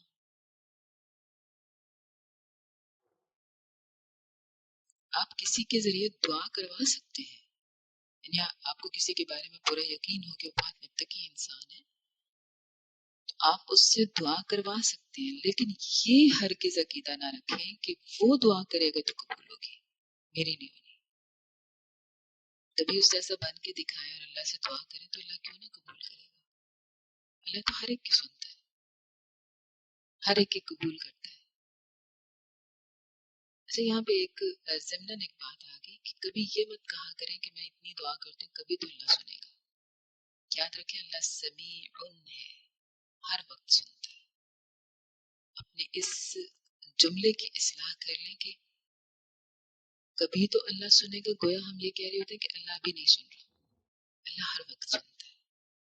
صرف یہ کہا کریں کہ میں اللہ سے اتنی دعا کرتی ہوں، اللہ جب اس کا بہترین وقت ہوگا تو انشاءاللہ قبول کرے گا.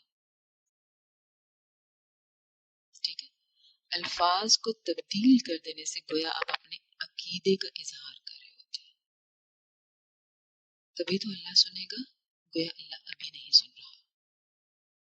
کبھی تو اللہ قبول کرے گا، اس میں بھی تھوڑی سی مایوسی، نا امیدی سی آ جاتی ہے. تو احادیث کی روح سے ہمیں اللہ سے دعا مانگنی چاہیے پورے یقین کے ساتھ. تو یہ کہا کریں کہ اللہ سے بہت عرصے سے دعا مانگ رہی ہوں، انشاءاللہ اللہ قبول کرے گا. جب آپ اتنے یقین کے ساتھ بات کرتے ہیں نا تو اللہ ہمیشہ انسان کے گمان کے مطابق ہوتا ہے. تو کسی اور سے کہنے کی بجائے خود مانگا کریں، کیونکہ جس درد سے، جس تڑپ سے، جس لگن سے آپ مانگیں گے کوئی اور تو نہیں مانگ سکتا. فی زمانہ کون اتنا خیر خواہ ہے آپ کا، کسی کو کہہ سکتے ہیں آپ سوائے ماں باپ کے، یا جن کے ساتھ آپ کا بڑا گہرا قلبی تعلق ہو، اس کے علاوہ کون ہے جو آپ کی اتنی خیر خواہی. اور ہم اٹھ کے ہر ایک سے کہنے لگ جاتے ہیں دعا میں یاد رکھنا، اپنی دعا میں یاد رکھیے گا. آخر کون اتنا فارغ ہوتا ہے؟ کبھی کوئی اتنا فارغ آپ کو فون تو نہیں کر سکا. آپ خام خواہ میں دوسروں کے اوپر اتنے بوجھ لاد دیتے ہیں کہ مجھے دعا میں یاد رکھنا. اچھا مجھے یہ بتائیں، آپ کو بھی تو اکثر لوگ کہتے ہوں گے مجھے دعا میں یاد رکھنا. آپ نے کبھی کسی کے لیے دعا کی؟ دن میں کتنے لوگ اب جیسے یہ تو ایک تکیہ کلام سا بن گیا، فیشن سا بن گیا کہ فرینڈس بھی آپس میں ملتی ہیں جانے لگتی ہیں تو مجھے دعا میں یاد رکھنا. آپ اپنے رشتہ داروں سے مل رہے ہیں، وہ آپ سے بھی یہ کہہ رہے ہیں، کسی سے بھی مل رہے ہیں، یہ جملہ ایک مشترکہ جملہ بن چکا ہے. لیکن دن میں اتنے سارے لوگ آپ کو دعا کا کہتے ہیں اس طریقے سے، دعا کرتے وقت آپ کو کتنے یاد رہتے ہیں؟ وہ جو ایک بوجھ آپ کے اوپر تھا، قرض تھا، آپ نے ادا کر دیا اس دن کے ہی لوگوں کا. تو جب آپ نہیں کر رہے تو کون اتنا فارغ ہے کہ آپ کے لیے دعائیں کرتا رہے؟ مصروفیت کا ہم یہ عالم بیان کرتے ہیں کہ ہمارے پاس ٹائم نہیں ہوتا ہے، یہ کام وہ کام وہ کام پھر یہ کام. تو اس بھاگ دوڑ میں ہمیں کبھی اپنی ماں سے بات کرنے کا وقت نہیں ملتا، تو کسی اور ایرے غیرے کے ساتھ اس کے لیے دعا کرنے کا وقت کیسے مل جاتا ہوگا؟ میں یہاں پہ اس چیز کی نفی نہیں کر رہی، میں اس پہ تنقید نہیں کر رہی، میں اس سے منع نہیں کر رہی، صرف ایک احساس دلا رہی ہوں. کبھی اس بات کو بہت خالص ہو کر سوچیے گا کہ دن میں اتنے لوگ مجھے دعا کے لیے کہتے ہیں، میں نے کبھی ان تمام کے لیے اس دن میں دعا کی؟ اگر اسی دن کا وہ بوجھ تھا نا، وہ قرض تھا، وہ آپ نے ادا کر دیا، کیونکہ اگلے دن پھر انہوں نے دوبارہ کہنا ہوتا ہے نا. تو جب پچھلے دن کا آپ نے ابھی قرض اتارا نہیں، اگلا قرض پھر آ گیا، تو اس انداز کو تھوڑا سا بدلیے. پہلی بات تو یہ کہ کسی کے اوپر یہ قرض ڈالا نہ کریں.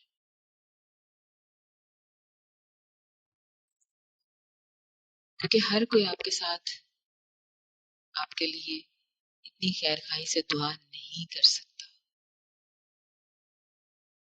دعا آپ کروائیں صحابہ کی طرح نیک لوگوں سے. جیسے صحابہ کرام مخصوص لوگوں کے پاس جا کر دعا کا کہا کرتے تھے. جیسے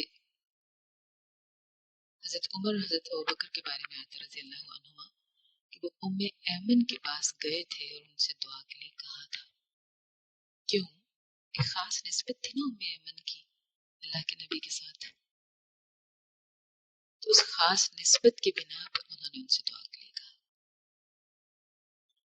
اسی طرح اگر آپ کو کوئی لگے کوئی ایسا انسان متقی ہے، بزرگ ہے، پرہیزگار ہے، بہت عبادت گزار ہے، تو آپ اس کو تو چلیں دعا کا کہیں. یا کوئی خاص موقع ہے جیسے کوئی درس وغیرہ ہو رہا ہے اور اس کے بعد ایک اجتماعی دعا کا موقع ہے یا عید کا موقع ہے، وہاں پر آپ نے دعا کروانے والے سے کہہ دیا، یا جمعہ کا موقع ہے اس میں آپ نے دعا کروانے والے سے کہہ دیا کہ اجتماعی دعا ایک قبولیت کا وقت ہوتا ہے وہ.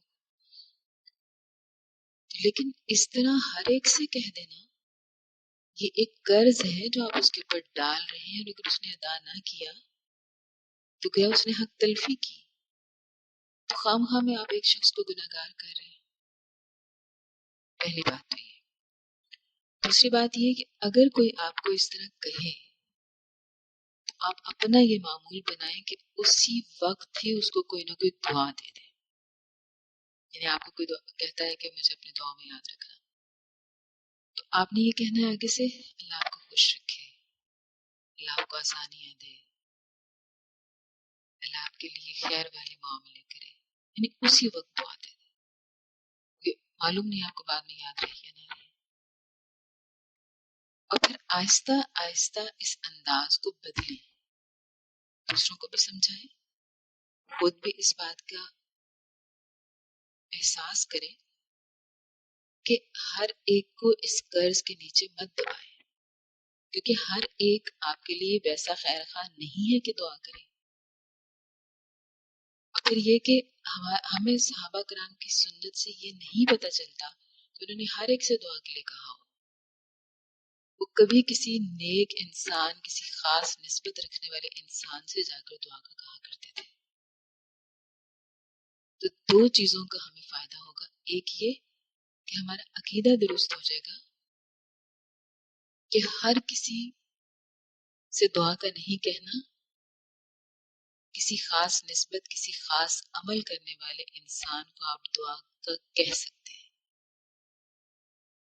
لیکن اس کا یہ مطلب ہرگز ہرگز ہرگز نہیں ہے کہ آپ خود دعا کرنا چھوڑ دیں اور بس دعائیں کرواتے ہی رہیں،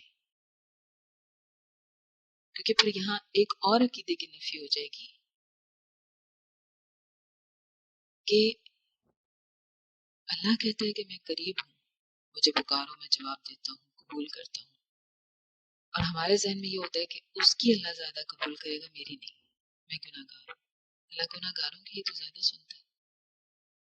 اللہ کو انہیں کا تو انتظار ہوتا ہے کہ وہ مجھے پکارے. اللہ تو ہر وقت اپنی رحمت کو اپنے دامن میں لیے بیٹھا ہوا ہے کہ کوئی آئے پکارے میں اس کو دوں. ہر روز تہجد کے وقت اللہ کیا کرتا ہے؟ کبھی حدیث کو دیکھا کریں، کبھی اس کے بارے میں جاننے کی کوشش کریں. آج کا یہ کام کر لیں، یہ جاننے کی کوشش کریں کہ تہجد کے وقت اللہ آسمان دنیا پر آ کر کیا کہتے ہیں. پھر کبھی بھی آپ کا دل ہی نہیں کرے گا کہ کوئی اور آپ کے لیے دعا کرے، آپ خود دعا کرنا چاہیں گے. جب اللہ اتنی بے شمار اپنی رحمت لے کے بیٹھا ہے ہر ایک کو دینے کے لیے، تو ہم کیوں مخصوص لوگوں کو اللہ کے آگے کرتے جا رہے ہیں؟ بس خود دعا کریں. اور اس ٹرینڈ کو بدلیں کہ ہر ایک کو دعا کا کہنا ہے، مخصوص لوگوں سے کہنا ہے. سب سے پہلی بات یہ کہ خود دعا کرنی ہے. دوسرا یہ کہ بس ان لوگوں سے کہنا ہے جن کی کوئی خاص نسبت ہے، بزرگ ہیں، صالح ہیں، متقی ہیں، ان سے دعا کا کہیں. تیسرا یہ کہ اجتماعی جو موقع ہوتے ہیں، جیسے جمعہ ہے، عید ہے، کوئی اجتماع ہے، اس وقت آپ دعا کروا سکتے ہیں. یا جو والدین ہوتے ہیں، جو قریبی لوگ ہوتے ہیں، وہ تو خود بخود دعا کر لیتے ہیں، وہاں کہنے کی بھی ضرورت نہیں پڑتی. لیکن بہرحال اگر آپ ان کو کہہ بھی دیں گے تو حرج نہیں ہے. لیکن اس کے علاوہ اور لوگوں سے مت کہیں. یہ قرض ہے جس کو اگر کوئی ادا نہیں کرتا تو یہ حق تلفی ہو جاتی ہے. تو اپنا ہی جائزہ لے کر آپ کو اندازہ ہو جائے گا کہ کون کوئی اور آپ کے لیے دعا کرتا ہوگا، جو آپ ہر دوسرے تیسرے بندے کو کہنے لگ جاتے ہیں کہ دعا کرنا، مجھے دعا میں یاد رکھیے گا. تو اس ٹرینڈ کو بدلیے.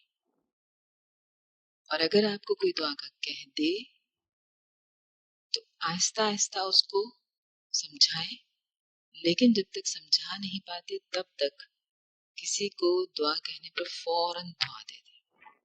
اس قرض کو اپنے اوپر باقی نہ رکھیں، باقی نہ رہنے دیں.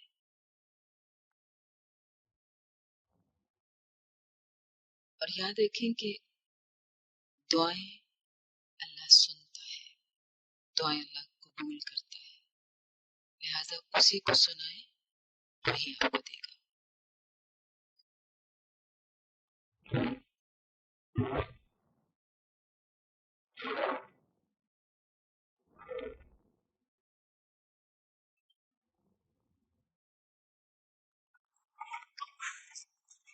اچھا، یہ ہر دور کے لوگوں کو ایک زوم رہا ہے کہ یہ دور جدید ہے، اور جو حق کی بات ہے وہ قدیم دور کی، پرانے دور کی باتیں ہیں. نمرود، فرعون، ابو جہل، ابو لہب، ہر شخص ہی، اس گروہ کا ہر شخص ہی اس گمان میں تھا کہ ہم جدید دور کے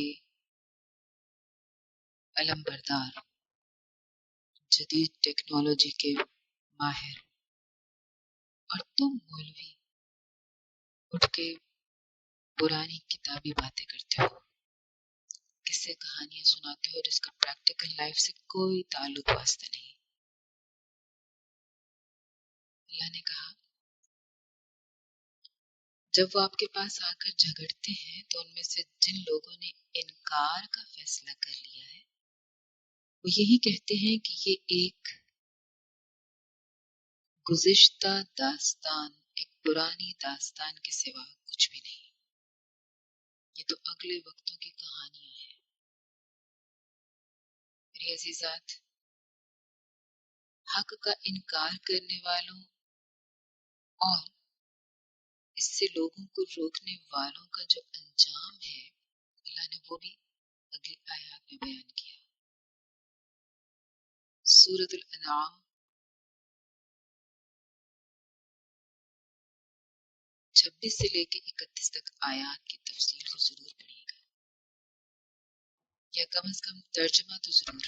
اور مجھے بہت امید ہے انشاءاللہ کہ میں جو ہر پارے کا ترجمہ ہر روز گروپ میں بھیجتی ہوں، ہم چونکہ ایک باقاعدہ روایتی دورہ قرآن نہیں کر رہے، کیونکہ اس میں وقت زیادہ چاہیے، علم زیادہ چاہیے، اور ابھی یہ دونوں چیزیں ہی میرے پاس نہیں ہیں۔ لیکن میں نے یہ سوچا کہ جتنا ہے کم از کم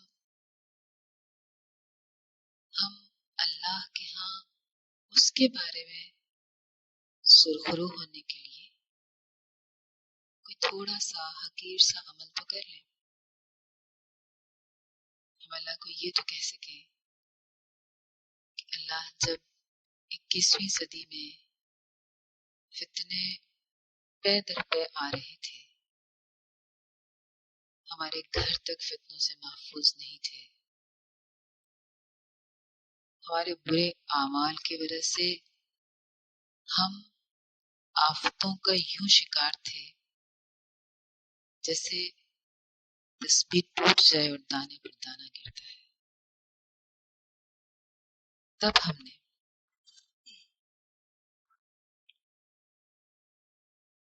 یہ کوشش کی تھی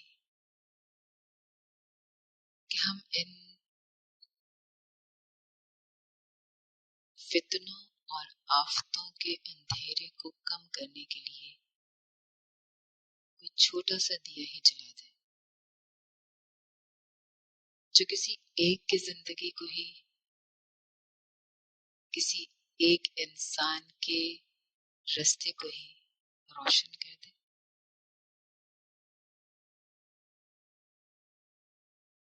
لیکن چونکہ اتنا وقت اور علم نہیں ہے، بہت سی اور ذمہ داریوں کی وجہ سے چاہنے کے باوجود میں وقت نکال نہیں پا رہی۔ اللہ سے یہ بھی دعا کیا کریں، اللہ ہمیں ایسی ذمہ داریوں سے فارغ کر دے جو کوئی اور نبھا سکتا ہے، اور ہمیں ان ذمہ داریوں سے بھی فارغ کر دے جن میں وقت کھپانے سے ہمارا وقت بے برکت ہو رہا ہے۔ تو بس اسی مجبوری کی وجہ سے میں نے سوچا کہ ترجمے والا پارہ آپ کو بھیج دیا کروں۔ آپ رمضان میں ایک معمول ہوتا ہے نا ہر ایک کا کہ ایک پارہ تو کم از کم ضرور تلاوت کرتے ہیں ہم، اس کی بجائے ہم ترجمے کے ساتھ پارے کو پڑھ لیا کریں، اور پھر جو ان میں سے اہم نکات ہوا کریں گے ہم اس پہ تھوڑی سی بات کر لیا کریں۔ تو مجھے بہت امید ہے انشاءاللہ کہ آپ لوگ آڈیو سننے سے پہلے ترجمہ پڑھ چکے ہوتے ہیں انشاءاللہ۔ اس میں آپ ان آیات کو پھر دوبارہ سے پڑھیے گا آڈیو سنتے ہوئے، کہ اللہ نے ایسے لوگوں کو جو ہر صدی میں کہتے ہیں، ہر دور میں کہتے ہیں کہ یہ اتنی پرانی باتیں اس نئے زمانے میں کیسے چل سکتی ہیں، ان کا انجام کیا ہوا، اللہ وہ ہمیں بتا رہے ہیں۔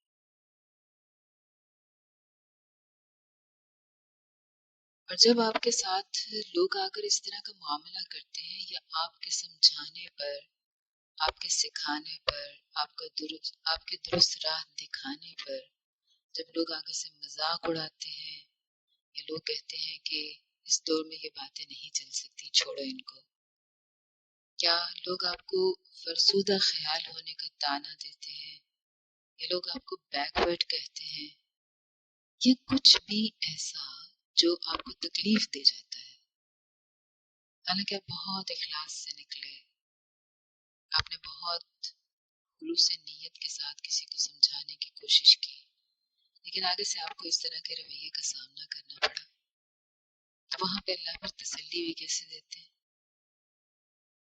سورۃ الانعام کی آیت نمبر 33 سے لے کر 36 تک بھی پڑھ لیجیے، اور یاد رکھیے ہمارا کام صرف امت کے اس درد کو محسوس کرتے ہوئے، جس درد کو ابھی وہ لوگ خود محسوس نہیں کر رہے، جو مذاق اڑانے والے ہیں یا جو آگ لگانے والے ہیں یا جو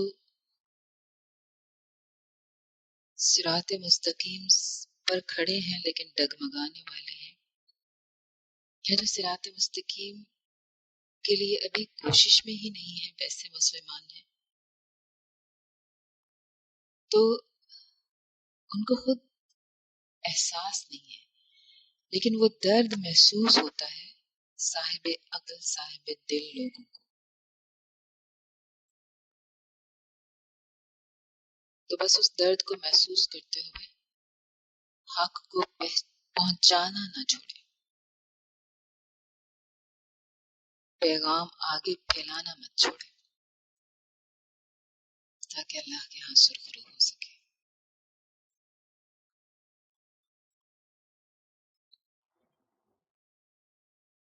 اچھا، ہم نے کبھی غور کیا کہ اللہ نے موسیٰ علیہ السلام پر اور عیسیٰ علیہ السلام پر بڑے واضح معجزات اتارے تھے، یعنی باقاعدہ جن کو محسوس کیا جا سکتا تھا، جو نظر آتے تھے، جیسے موسیٰ علیہ السلام کے پاس عصا تھا، لاٹھی تھی، اس کو پھینکتے تھے تو وہ سانپ بن جایا کرتا تھا، اسی طرح آپ کے ہاتھ کا معجزہ کہ وہ آپ اس کو اپنی بغل میں دباتے تھے، باہر نکالتے تھے تو وہ سفید روشن ہوتا تھا، اسی طرح پتھر پر عصا مارا تو پانی کے چشمے پھوٹ پڑے تھے، سمندر پہ مارا تھا تو وہاں خشک راستہ بن گیا تھا، تو یہ مختلف معجزات جو باقاعدہ نظر آ رہے ہوتے تھے۔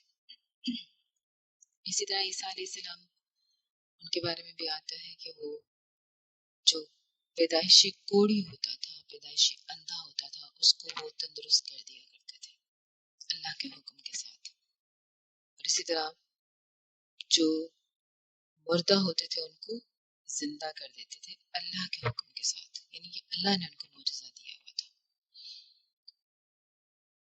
اسی طرح اور معجزات تھے کہ وہ گھر سے جو لوگ کھانا کھا کے آتے تھے یا جو گھروں میں انہوں نے رکھا ہوتا تھا، حضرت عیسیٰ علیہ السلام اس کے بارے میں بتا دیا کرتے تھے کہ تم نے کیا کھایا ہے اور تم گھر میں کیا چھوڑ کر آئے۔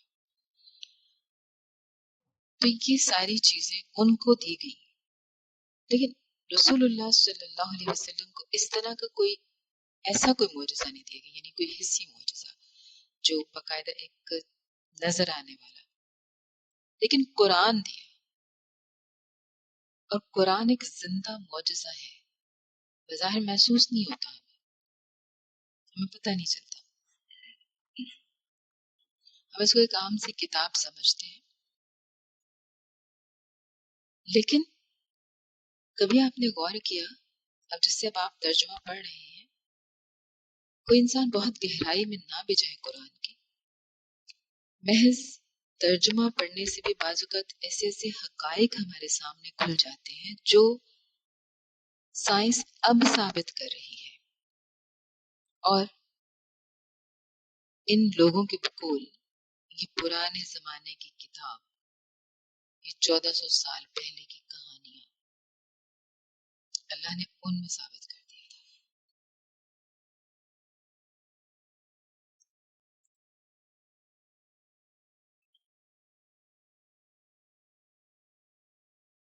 لیکن اس کے باوجود اگر کوئی انسان نہیں سمجھتا تو یاد رکھیں موسیٰ اور عیسیٰ علیہ السلام کے واضح معجزات کا بھی لوگوں نے انکار کر دیا تھا۔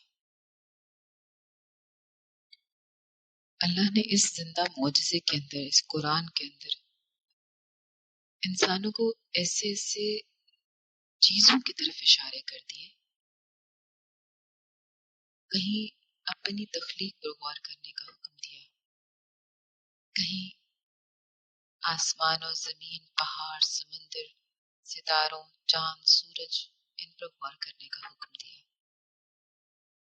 کبھی پرندوں، درندوں، جانوروں، ان کی طرف رہنمائی کی، اور کبھی انتہائی چھوٹی مثال دے کر مچھر، مکڑی، چیونٹی، ان جیسی چیزوں کا تذکرہ کر کے گویا انسان کی عقل کو چیلنج کیا گیا۔ وہ والے معجزات ہوا کرتے تھے جو صرف آنکھوں سے نظر آیا کرتے تھے۔ اللہ نے قرآن میں وہ معجزات دیے ہیں جن کو نہ صرف آنکھیں دیکھتی ہیں، نہ صرف کان سنتے ہیں، نہ صرف دل محسوس کرتا ہے، بلکہ ہماری ہر حس اس کی تصدیق کرتی ہے۔ اور اگر پھر بھی کوئی انسان یہ کہتا ہے کہ مجھے اللہ نظر نہیں آتا، کہاں ہے اللہ، ہمیں تو ایک بیج بو کر بھی اس کی تناور درخت بننے تک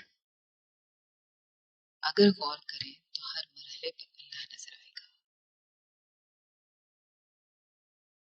ہمیں مرغی کے انڈا دینے سے لے کر دوبارہ مرغی بننے تک ہر آن اللہ نظر آئے گا۔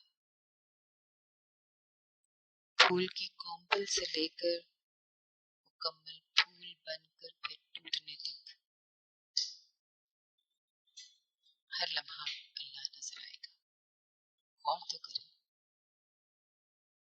اور دور کیا جانا، کبھی صرف اپنے آپ پر غور کر لیا کریں،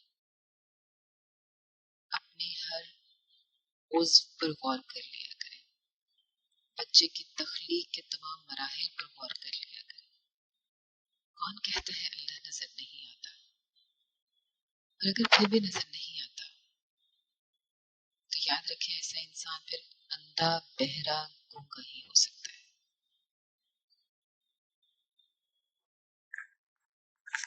اللہ نے ہمیں ایک اور اصول سکھایا ہے، بہت قیمتی چیز ہے جو ہمارے لیے، کہ جس طرح رسول اللہ صلی اللہ علیہ وسلم کے پاس مشرکین مکہ، ان کے سردار، مالدار لوگ آتے تھے اور آ کر یہ بہانہ بناتے تھے کہ ہم آپ کے پاس اس وجہ سے نہیں آتے کیونکہ یہ غریب غربا آپ کے پاس بیٹھے ہوتے ہیں، جیسے اصحاب صفہ وغیرہ یا نادار لوگ جو جن کا اپنا گھر بار نہیں ہوتا تھا، اپنے پاس کھانے پینے کو کچھ نہیں ہوتا تھا، تو وہ دین کا علم سیکھنے کے لیے رسول اللہ صلی اللہ علیہ وسلم کے پاس مسجد میں آ جایا کرتے تھے، اور گھر بار نہ ہونے کی وجہ سے وہیں وقت گزارا کرتے تھے۔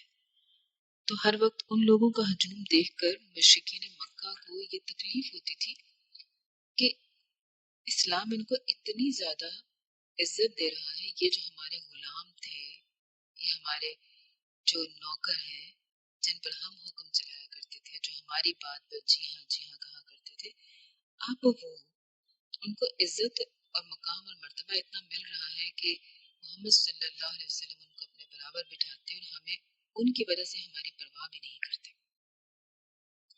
تو وہ ان باتوں کا اظہار کرتے تھے اور کہتے تھے کہ اگر یہ نہ ہو تو پھر ہم آپ کے پاس آ سکتے ہیں۔ تو اللہ نے اپنے نبی کو اس بات کی تاکید کر دی کہ ان لوگوں کو اپنے سے مت ہٹائیے جن کے دلوں میں اخلاص ہے، جو صرف اللہ اور اس کے رسول کی رضا کے لیے اس رستے پر آ گئے ہیں، اور انہوں نے نہ اپنے گھر بار کی پرواہ کی، نہ رشتہ داروں کی پرواہ کی، نہ مال و دولت کی پرواہ کی، یعنی ہر چیز کو نچھاور کر دیا اللہ کے راستے میں، اور اب وہ آپ کے پاس ہے۔ تو کیا آپ ان کو اپنے پاس سے دھتکار دیں گے؟ ہرگز نہیں، بلکہ ان کو عزت اور اکرام دیجیے، اور یہ لوگ ان کی وجہ سے ان کے ساتھ ایسا سلوک نہ کریں کبھی بھی جو ان کو ناگوار گزرے، جو ان کو تکلیف پہنچائے. اور یاد رکھیں کہ اللہ شکر گزاروں کو جانتا ہے.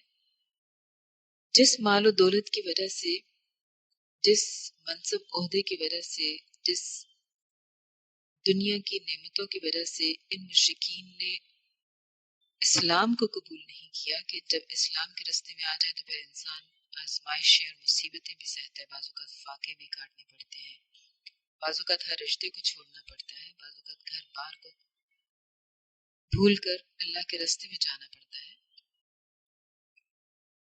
تو مشرکین اس وجہ سے نہیں آئے، اور یہ لوگ اس ہر چیز بلکہ دنیا پر لات مار کر آپ کی طرف آ گئے، اللہ کی طرف آ گئے. گویا ان کو اپنی اس حالت پر یہ خوش ہیں، اللہ کی رضا میں راضی ہیں، اور یہی شکر ہوتا ہے نا. اللہ شکر گزاروں کو جانتا ہے، تو ہمیشہ شکر گزاری جو ہوتی ہے وہ اللہ کی رضا کا باعث بنتی ہے. اور وہ تکبر جو ان مشرکین کے دل میں ہے وہ کبھی بھی ان کے دلوں میں قرآن کو اترنے نہیں دے گا. لہٰذا ان کی وجہ سے آپ نے ان کو نہیں چھوڑنا. عزیزات، یہ اصول ہمارے لیے بھی ہے. کسی کی صورت کو دیکھ کر، کسی کے مال کو دیکھ کر، کسی کے سٹیٹس کو دیکھ کر روب میں مت آئے. حق کو بیان کرنے کے لیے کبھی بھی اس چیز کے روب میں نہیں آتے کہ ان لوگوں کے سامنے اگر میں نے کوئی بات کر دی تو یہ برا نہ مان جائیں، یا میرے سے دوستی نہ چھوڑ دیں، یا مجھے نوکری سے نہ نکال دیں، یا مجھے مذاق کا نشانہ نہ بنائیں. یعنی کوئی بھی خوف ہو سکتا ہے نا، ان کے اسٹیٹس کا بڑا روب ہوتا ہے. تو کسی روب میں آئے بغیر حق بات کو بیان کر دیں، اور جو شکر گزار ہوگا وہ اس حق کو قبول کر لے گا. اور اس بات کو دیکھ کر بھی پریشان نہ ہوا کریں کہ میرے تبلیغ کرنے سے بس وہی لوگ آتے ہیں جو جن کا کوئی اسٹیٹس نہیں ہوتا، جو کم علم ہوتے ہیں، جو کسی نہ کسی لحاظ سے کمی کا شکار ہوتے ہیں، بس وہ آتے ہیں. تو یاد رکھیں کہ جو کمی والے عموماً غربا ہی کیوں دین کی طرف آتے ہیں، اللہ ان کو ہی کیوں چنتا ہے؟ ان کی شکر گزاری کی وجہ سے، کیونکہ انہوں نے وہ کمی صحیح ہوتی ہے، اس کمی کو برداشت کیا ہوتا ہے اور اس پر راضی ہوتے ہیں. اللہ بھی پھر ان کی شکر گزاری کی وجہ سے، اس راضی برضا رہنے کی وجہ سے ان کو چن لیتا ہے. اس بات پہ کبھی بھی دل چھوٹا مت کریں کہ میرے تبلیغ کرنے سے میں نے اتنے لوگوں کو بتایا، یا میں نے اتنے لوگ ہیں میرے کانٹیکٹ میں نے اسٹیٹس لگایا، بڑی اچھی بات تھی، وہ بڑا اچھا کورس تھا، بڑا اچھا ایک پیغام تھا، لیکن رسپانس بس چند ایک لوگوں کی طرف سے آیا. تو یاد رکھیں کہ اللہ جس کو چنتا ہے صرف وہی آتا ہے نا اس راستے کی طرف. تو اس بات پہ پریشان نہیں ہوتے. اللہ جس طرح اللہ لوگوں کے مال اور ان کے شکلوں کی طرف نہیں دیکھتا بلکہ دلوں اور اعمال کی طرف دیکھتا ہے، اسی طرح مال اور صورتوں کے روب کھانا چھوڑ دیں، صرف دل اور اعمال کی کیفیت پر نگاہ رکھیں. اسی بات کو اللہ نے آگے بھی بیان کیا کہ لوگ اکثر بیٹھ کر آپ کا مذاق بھی اڑائیں گے. مثال کے طور پر آپ پہلے پردہ نہیں کرتی تھی، اب آپ نے کرنا شروع کر دیا. آپ کے وہی فرینڈز، وہی سارے جاننے والے آپ کا استہزاء اڑائیں گے، مذاق اڑائیں گے، باتیں کریں گے. جہاں سے آپ گزریں گی ہلکی ہلکی دبی دبی ہنسی کی آوازیں آئیں گی، خسر پسر ہوا کرے گی. لیکن تو کیا ہوا؟ بس یہ ذہن میں رکھیں، فوراً اپنے آپ کو کہہ دیں تو کیا ہوا. جیسے ہم عام طور پہ کہتے ہیں نا ڈیم کیئر، تو بس اس پہ ڈیم کیئر کہا کریں، کیونکہ یہ لوگ اس قابل نہیں ہیں کہ ہم ان کی باتوں کو اتنی بھی اہمیت دیں کہ لمحے بھر کو پریشان ہوں. اور بعض اوقات ایسا ہوتا ہے کہ آپ کو مذاق کا نشانہ بنا کر اصل میں اسلام کو مذاق کا نشانہ بنایا جا رہا ہوتا ہے. کھپتی کسی جا رہی ہوتی ہے مولوی اور دینی جماعت پر، اور حقیقت میں انگلی کس پر اٹھائی جا رہی ہوتی ہے؟ اسلام اور اس کے قوانین پر. تو آپ کا حکم کتنا ہے؟ اللہ آپ سے کیا چاہتا ہے؟ جہاں پر ایسی بات ہو رہی ہو وہاں پر حق کو بیان کر کے وہاں سے ہٹ جاؤ.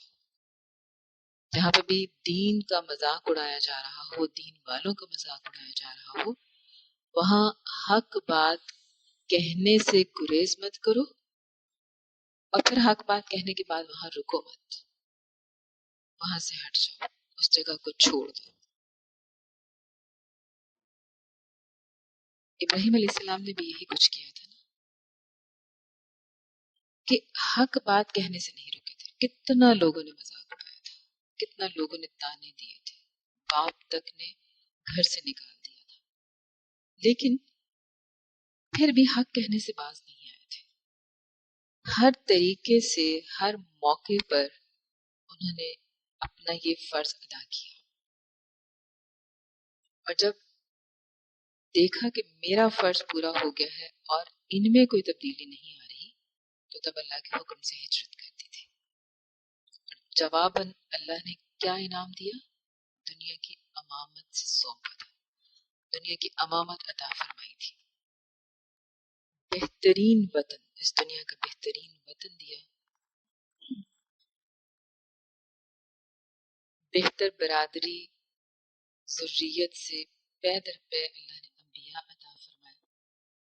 یعنی اتنی برکت رکھی ان کے اس اخلاص نیت کے اندر کہ اللہ نے ان کی نسلوں تک انعامات کا سلسلہ جاری رکھا اور قیامت تک جاری رہے گا. تو بس یہ سوچ لیا کریں، میں اکیلی صحیح لیکن حق کہنے سے باز نہیں ہوں گی.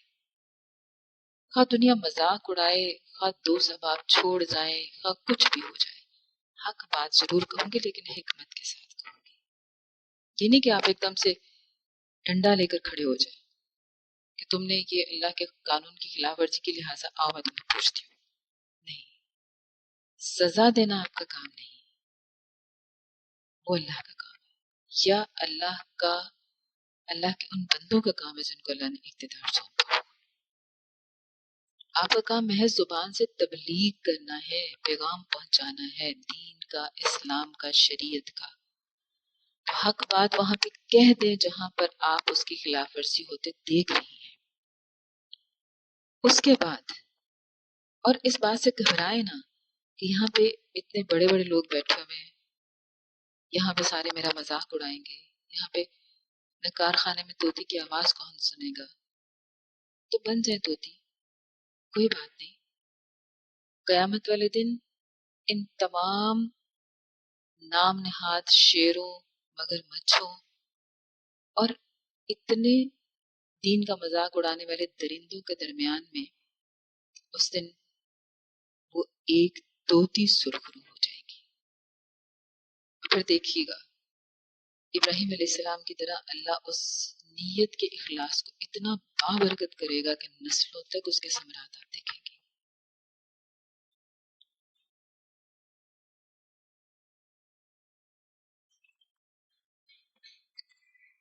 ان تمام تفصیلات کو جو میں آپ کو سنا رہی ہوں، بتا رہی ہوں، اگر آپ ساتھ میں آیات کو ترجمے کے ساتھ ساتھ پڑھیں گی تو یوں لگے گا جیسے اللہ خود ہمارے دل پر ہاتھ رکھ کر ہم سے مخاطب ہے اور یہ آیات اب نازل ہو رہی ہیں.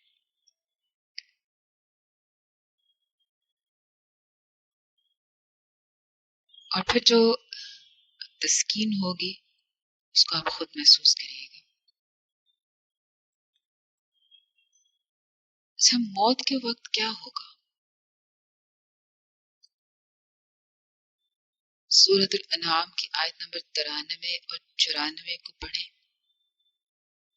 آپ کو اندازہ ہوگا کہ موت کے وقت منکرین کا انجام کیا ہوگا. اللہ ہمیں بہترین انجام سے نوازے. اللهم احسن عاقبتنا في الامور كلها واجرنا من خزي الدنيا وعذاب الاخرہ.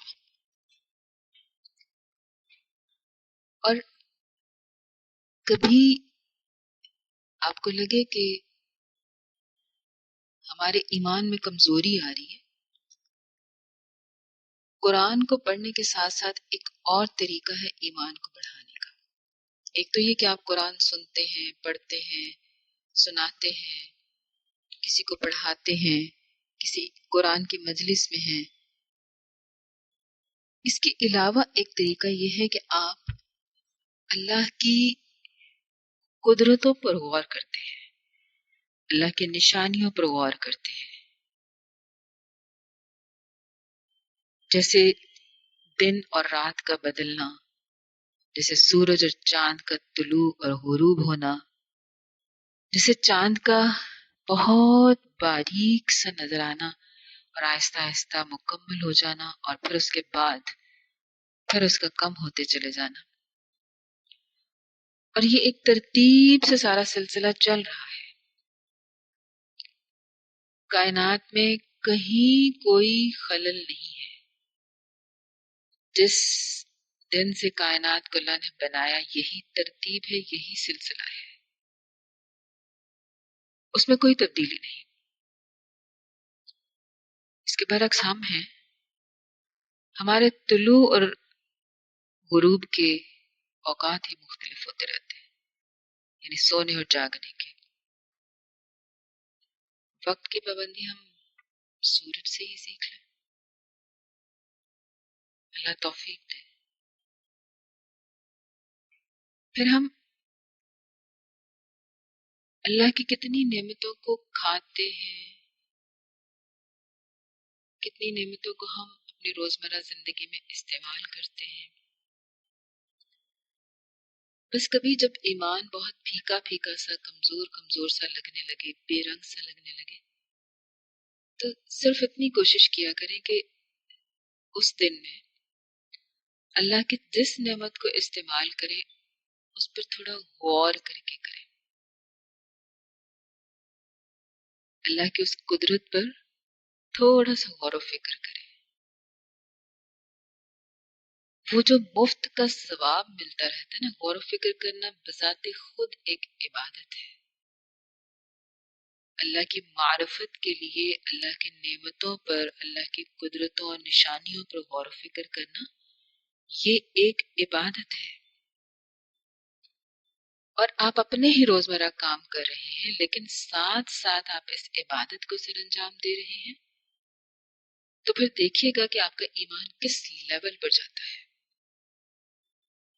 بس تھوڑی سی محنت کی ضرورت ہے، اور کوئی ایسی وہ محنت اور مشقت بھی نہیں ہے کہ انسان اس میں تھکنے لگ جائے، بلکہ اس میں اتنی برکت ہوتی ہے، اتنا سکون ہوتا ہے، اللہ پر اتنا پیار آتا ہے بعض اوقات کہ بے ساختہ زبان سے اللہ کا ذکر جاری ہو جاتا ہے. اللہ کو یاد کرنا ہی تو ایمان کی تقویت کا باعث ہے. تو بس پھر کبھی کبھی اللہ کو یوں بھی یاد کر لیا کرے. کبھی بڑا دل چاہتا ہے نا کہ اللہ کو دیکھیں، اللہ سے باتیں کریں، اللہ کو جا کر اپنا دکھ سنائیں. کبھی بہت خوشی ملے تو دل کرتا ہے کہ اللہ سامنے ہو تو اس کے گلے لگ کر اس کو اپنی خوشی میں اپنی خوشی شیئر کریں اس کے ساتھ. لیکن اللہ کہتے ہیں اس دنیا میں تمہاری نگاہیں مجھے پا نہیں سکتی. موسیٰ علیہ السلام کو بھی اللہ نے یہی جواب دیا تھا نا، لن ترونی، مجھے نہیں دیکھ سکتے تم. کیوں؟ انسانی آنکھ اتنی سکت نہیں رکھتی کہ اللہ کو دیکھ سکے. تو بہت شدت کی خواہش کے باوجود ہم اللہ کو دیکھ نہیں پائیں گے اس دنیا میں، یہ ممکن نہیں ہے. لیکن پھر بھی اللہ ہمیں ہر جگہ، ہر ہر ہر نعمت میں نظر آتا ہے. اپنی قدرت کے ہر نشانی میں نظر آتا ہے. بس کوشش یہ ہے، یہ ہونی چاہیے کوشش، کہ ہم اپنی روح کی آنکھ کو کھول لیں. جسمانی آنکھ سے ہم اللہ کو نہیں دیکھ سکتے، لیکن اپنی روح کی آنکھوں سے ہم دیکھ سکتے ہیں، دل کی آنکھوں سے دیکھ سکتے ہیں. اور یہ جو دیدار جس کی تڑپ میں ہم اس دنیا میں جی رہے ہیں، اور کبھی اسی خواہش میں مرنے کو بھی جی چاہتا ہے نا، کہ جلدی سے بس جا کر اللہ سے مل لیں. تو یاد رکھیں کہ یہ دیدار اہل جنت کو نصیب ہوگا. جنت کے انعامات میں سے سب سے بڑا انعام. تو پھر اگر اللہ کو دیکھنا چاہتے ہیں نا، دنیا میں دیکھنا چاہتے ہیں، تو اس کی نعمتوں پر غور و فکر کرنا شروع کر دیں. اور آخرت میں دیکھنا چاہتے ہیں، یہ محبت اور تڑپ ہے دل میں، تو عمل شروع کر دیں. اپنی زندگی کو، اس دنیاوی زندگی کو، اس عارضی زندگی کو جنت کی دائمی زندگی پانے کے لیے کھپا دیں، لگا دیں. اس کی رحمت اور فضل سے امید باندھ کر بیٹھ جائیں کہ وہ ہمیں ان لوگوں میں ضرور شامل کرے گا جو تر و تازہ چہرے لیے اپنے رب کی طرف دیکھیں گے، انشاءاللہ انشاءاللہ. لیکن شرط کیا ہے؟ کہ ویسی محبت ہو ہمارے اندر جو ہمیں ایسے عمل پہ ابھارے، ایسے بڑے کام پہ ابھارے جو اللہ کو راضی کر دے، ہمیں جنت کا مستحق کر دے، ہمیں اپنے دیدار کے قابل بنا دے. اور اس کے لیے پہلے ہمیں اپنی دنیا میں اپنے دل کی اس آنکھ کو کھولنا ہوگا، جس سے پھر اللہ کی قدرتیں واضح ہوں گی اور ہمیں عمل کے لیے ترغیب ملے گی اور استقامت بھی. سورۃ الانعام کے آخر میں اللہ ہمیں ایک اور اصول سکھا رہے ہیں، ایک معاشرتی اصول، کہ تمہارا منصب یہ ہے، تمہارا دائرہ کار یہ ہے کہ تم چاہے عورت ہو یا مرد، گھر میں رہتے ہو یا باہر، تمہاری زندگی کا دائرہ بہت محدود ہے یا لامحدود. ہر صورت میں تم نے اپنے اس ایک مشن کو پورا کرنا ہے جو تمہارے نبی نے تمہیں سونپا، امر بالمعروف اور نہی عن المنکر. اب اس مشن کو سر انجام دیتے ہوئے بہت ساری آزمائشوں کا سامنا کرنا پڑے گا. جیسے ہم نے پیچھے پڑھا کہ بہت سارے ایسے لوگوں کی باتیں سننی پڑیں گی جن کے پاس دین کا علم سرے سے ہوگا ہی نہیں، لیکن وہ اٹھ کے آپ سے مذاق کریں گے اور اٹھ کے بحث و مباحثہ تک کریں گے. تو آپ نے کیا کرنا ہے؟ بحث و مباحثہ نہیں. جب جاہل لوگ آپ سے بحث کرنے لگے تو آپ کا کام صرف اتنا ہے، حق بات کہہ کر وہاں سے ہٹ جائیں. قالوا سلاما، ان پہ سلامتی بھیجیں اور وہاں سے چلے جائیں. اور ان پہ سلامتی بھیجنے کا انداز کیا ہے؟ حق بات ان کے سامنے بیان کر دیں اور بس سائڈ پر ہو جائے. پھر ان کی بحث کا جواب بحث سے مت دیں، بحث برائے بحث مت کریں، کیونکہ اس کا نتیجہ کیا ہوگا؟ انسان ہے آخر، غصہ آئے گا، طیش میں آئیں گے آپ، وہ آپ کو برا بلا کہیں گے، آپ جواباً ان کو کہیں گے. وہ غیر مسلم ہے تو اپنے دین کو اپنے مذہب کو ثابت کرنے کے لیے، سچ ثابت کرنے کے لیے ایڑی چوٹی کا زور لگائیں گے، اور اس کے نتیجے میں ہو سکتا ہے کہ وہ ہمارے معبود برحق کو برا بلا کہنے لگ جائیں، نعوذ باللہ، اور ہم جواباً ان کو کہنے لگ جائیں. کیا غصے میں آ کر شیطان ہمارے منہ سے ان کے مذہب کے لیے کوئی ایسی بات نکلوا دے جو ان کی دل آزاری کا باعث ہو؟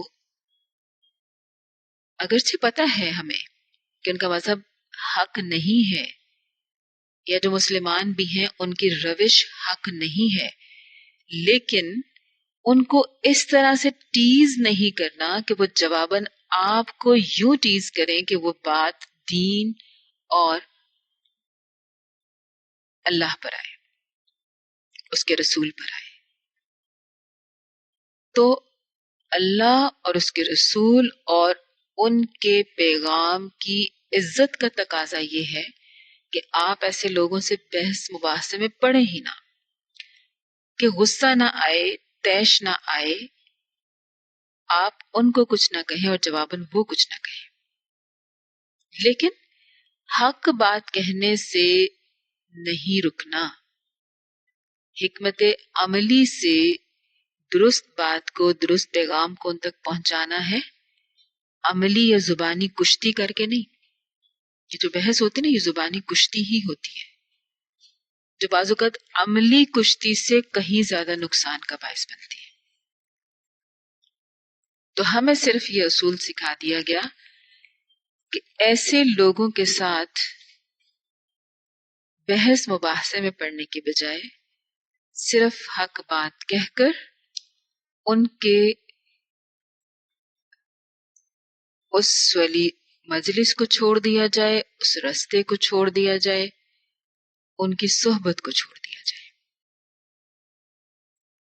کیونکہ ہماری ذمہ داری رسول اللہ صلی اللہ علیہ وسلم کی طرح صرف اور صرف تبلیغ ہے، تبدیل کرنا نہیں۔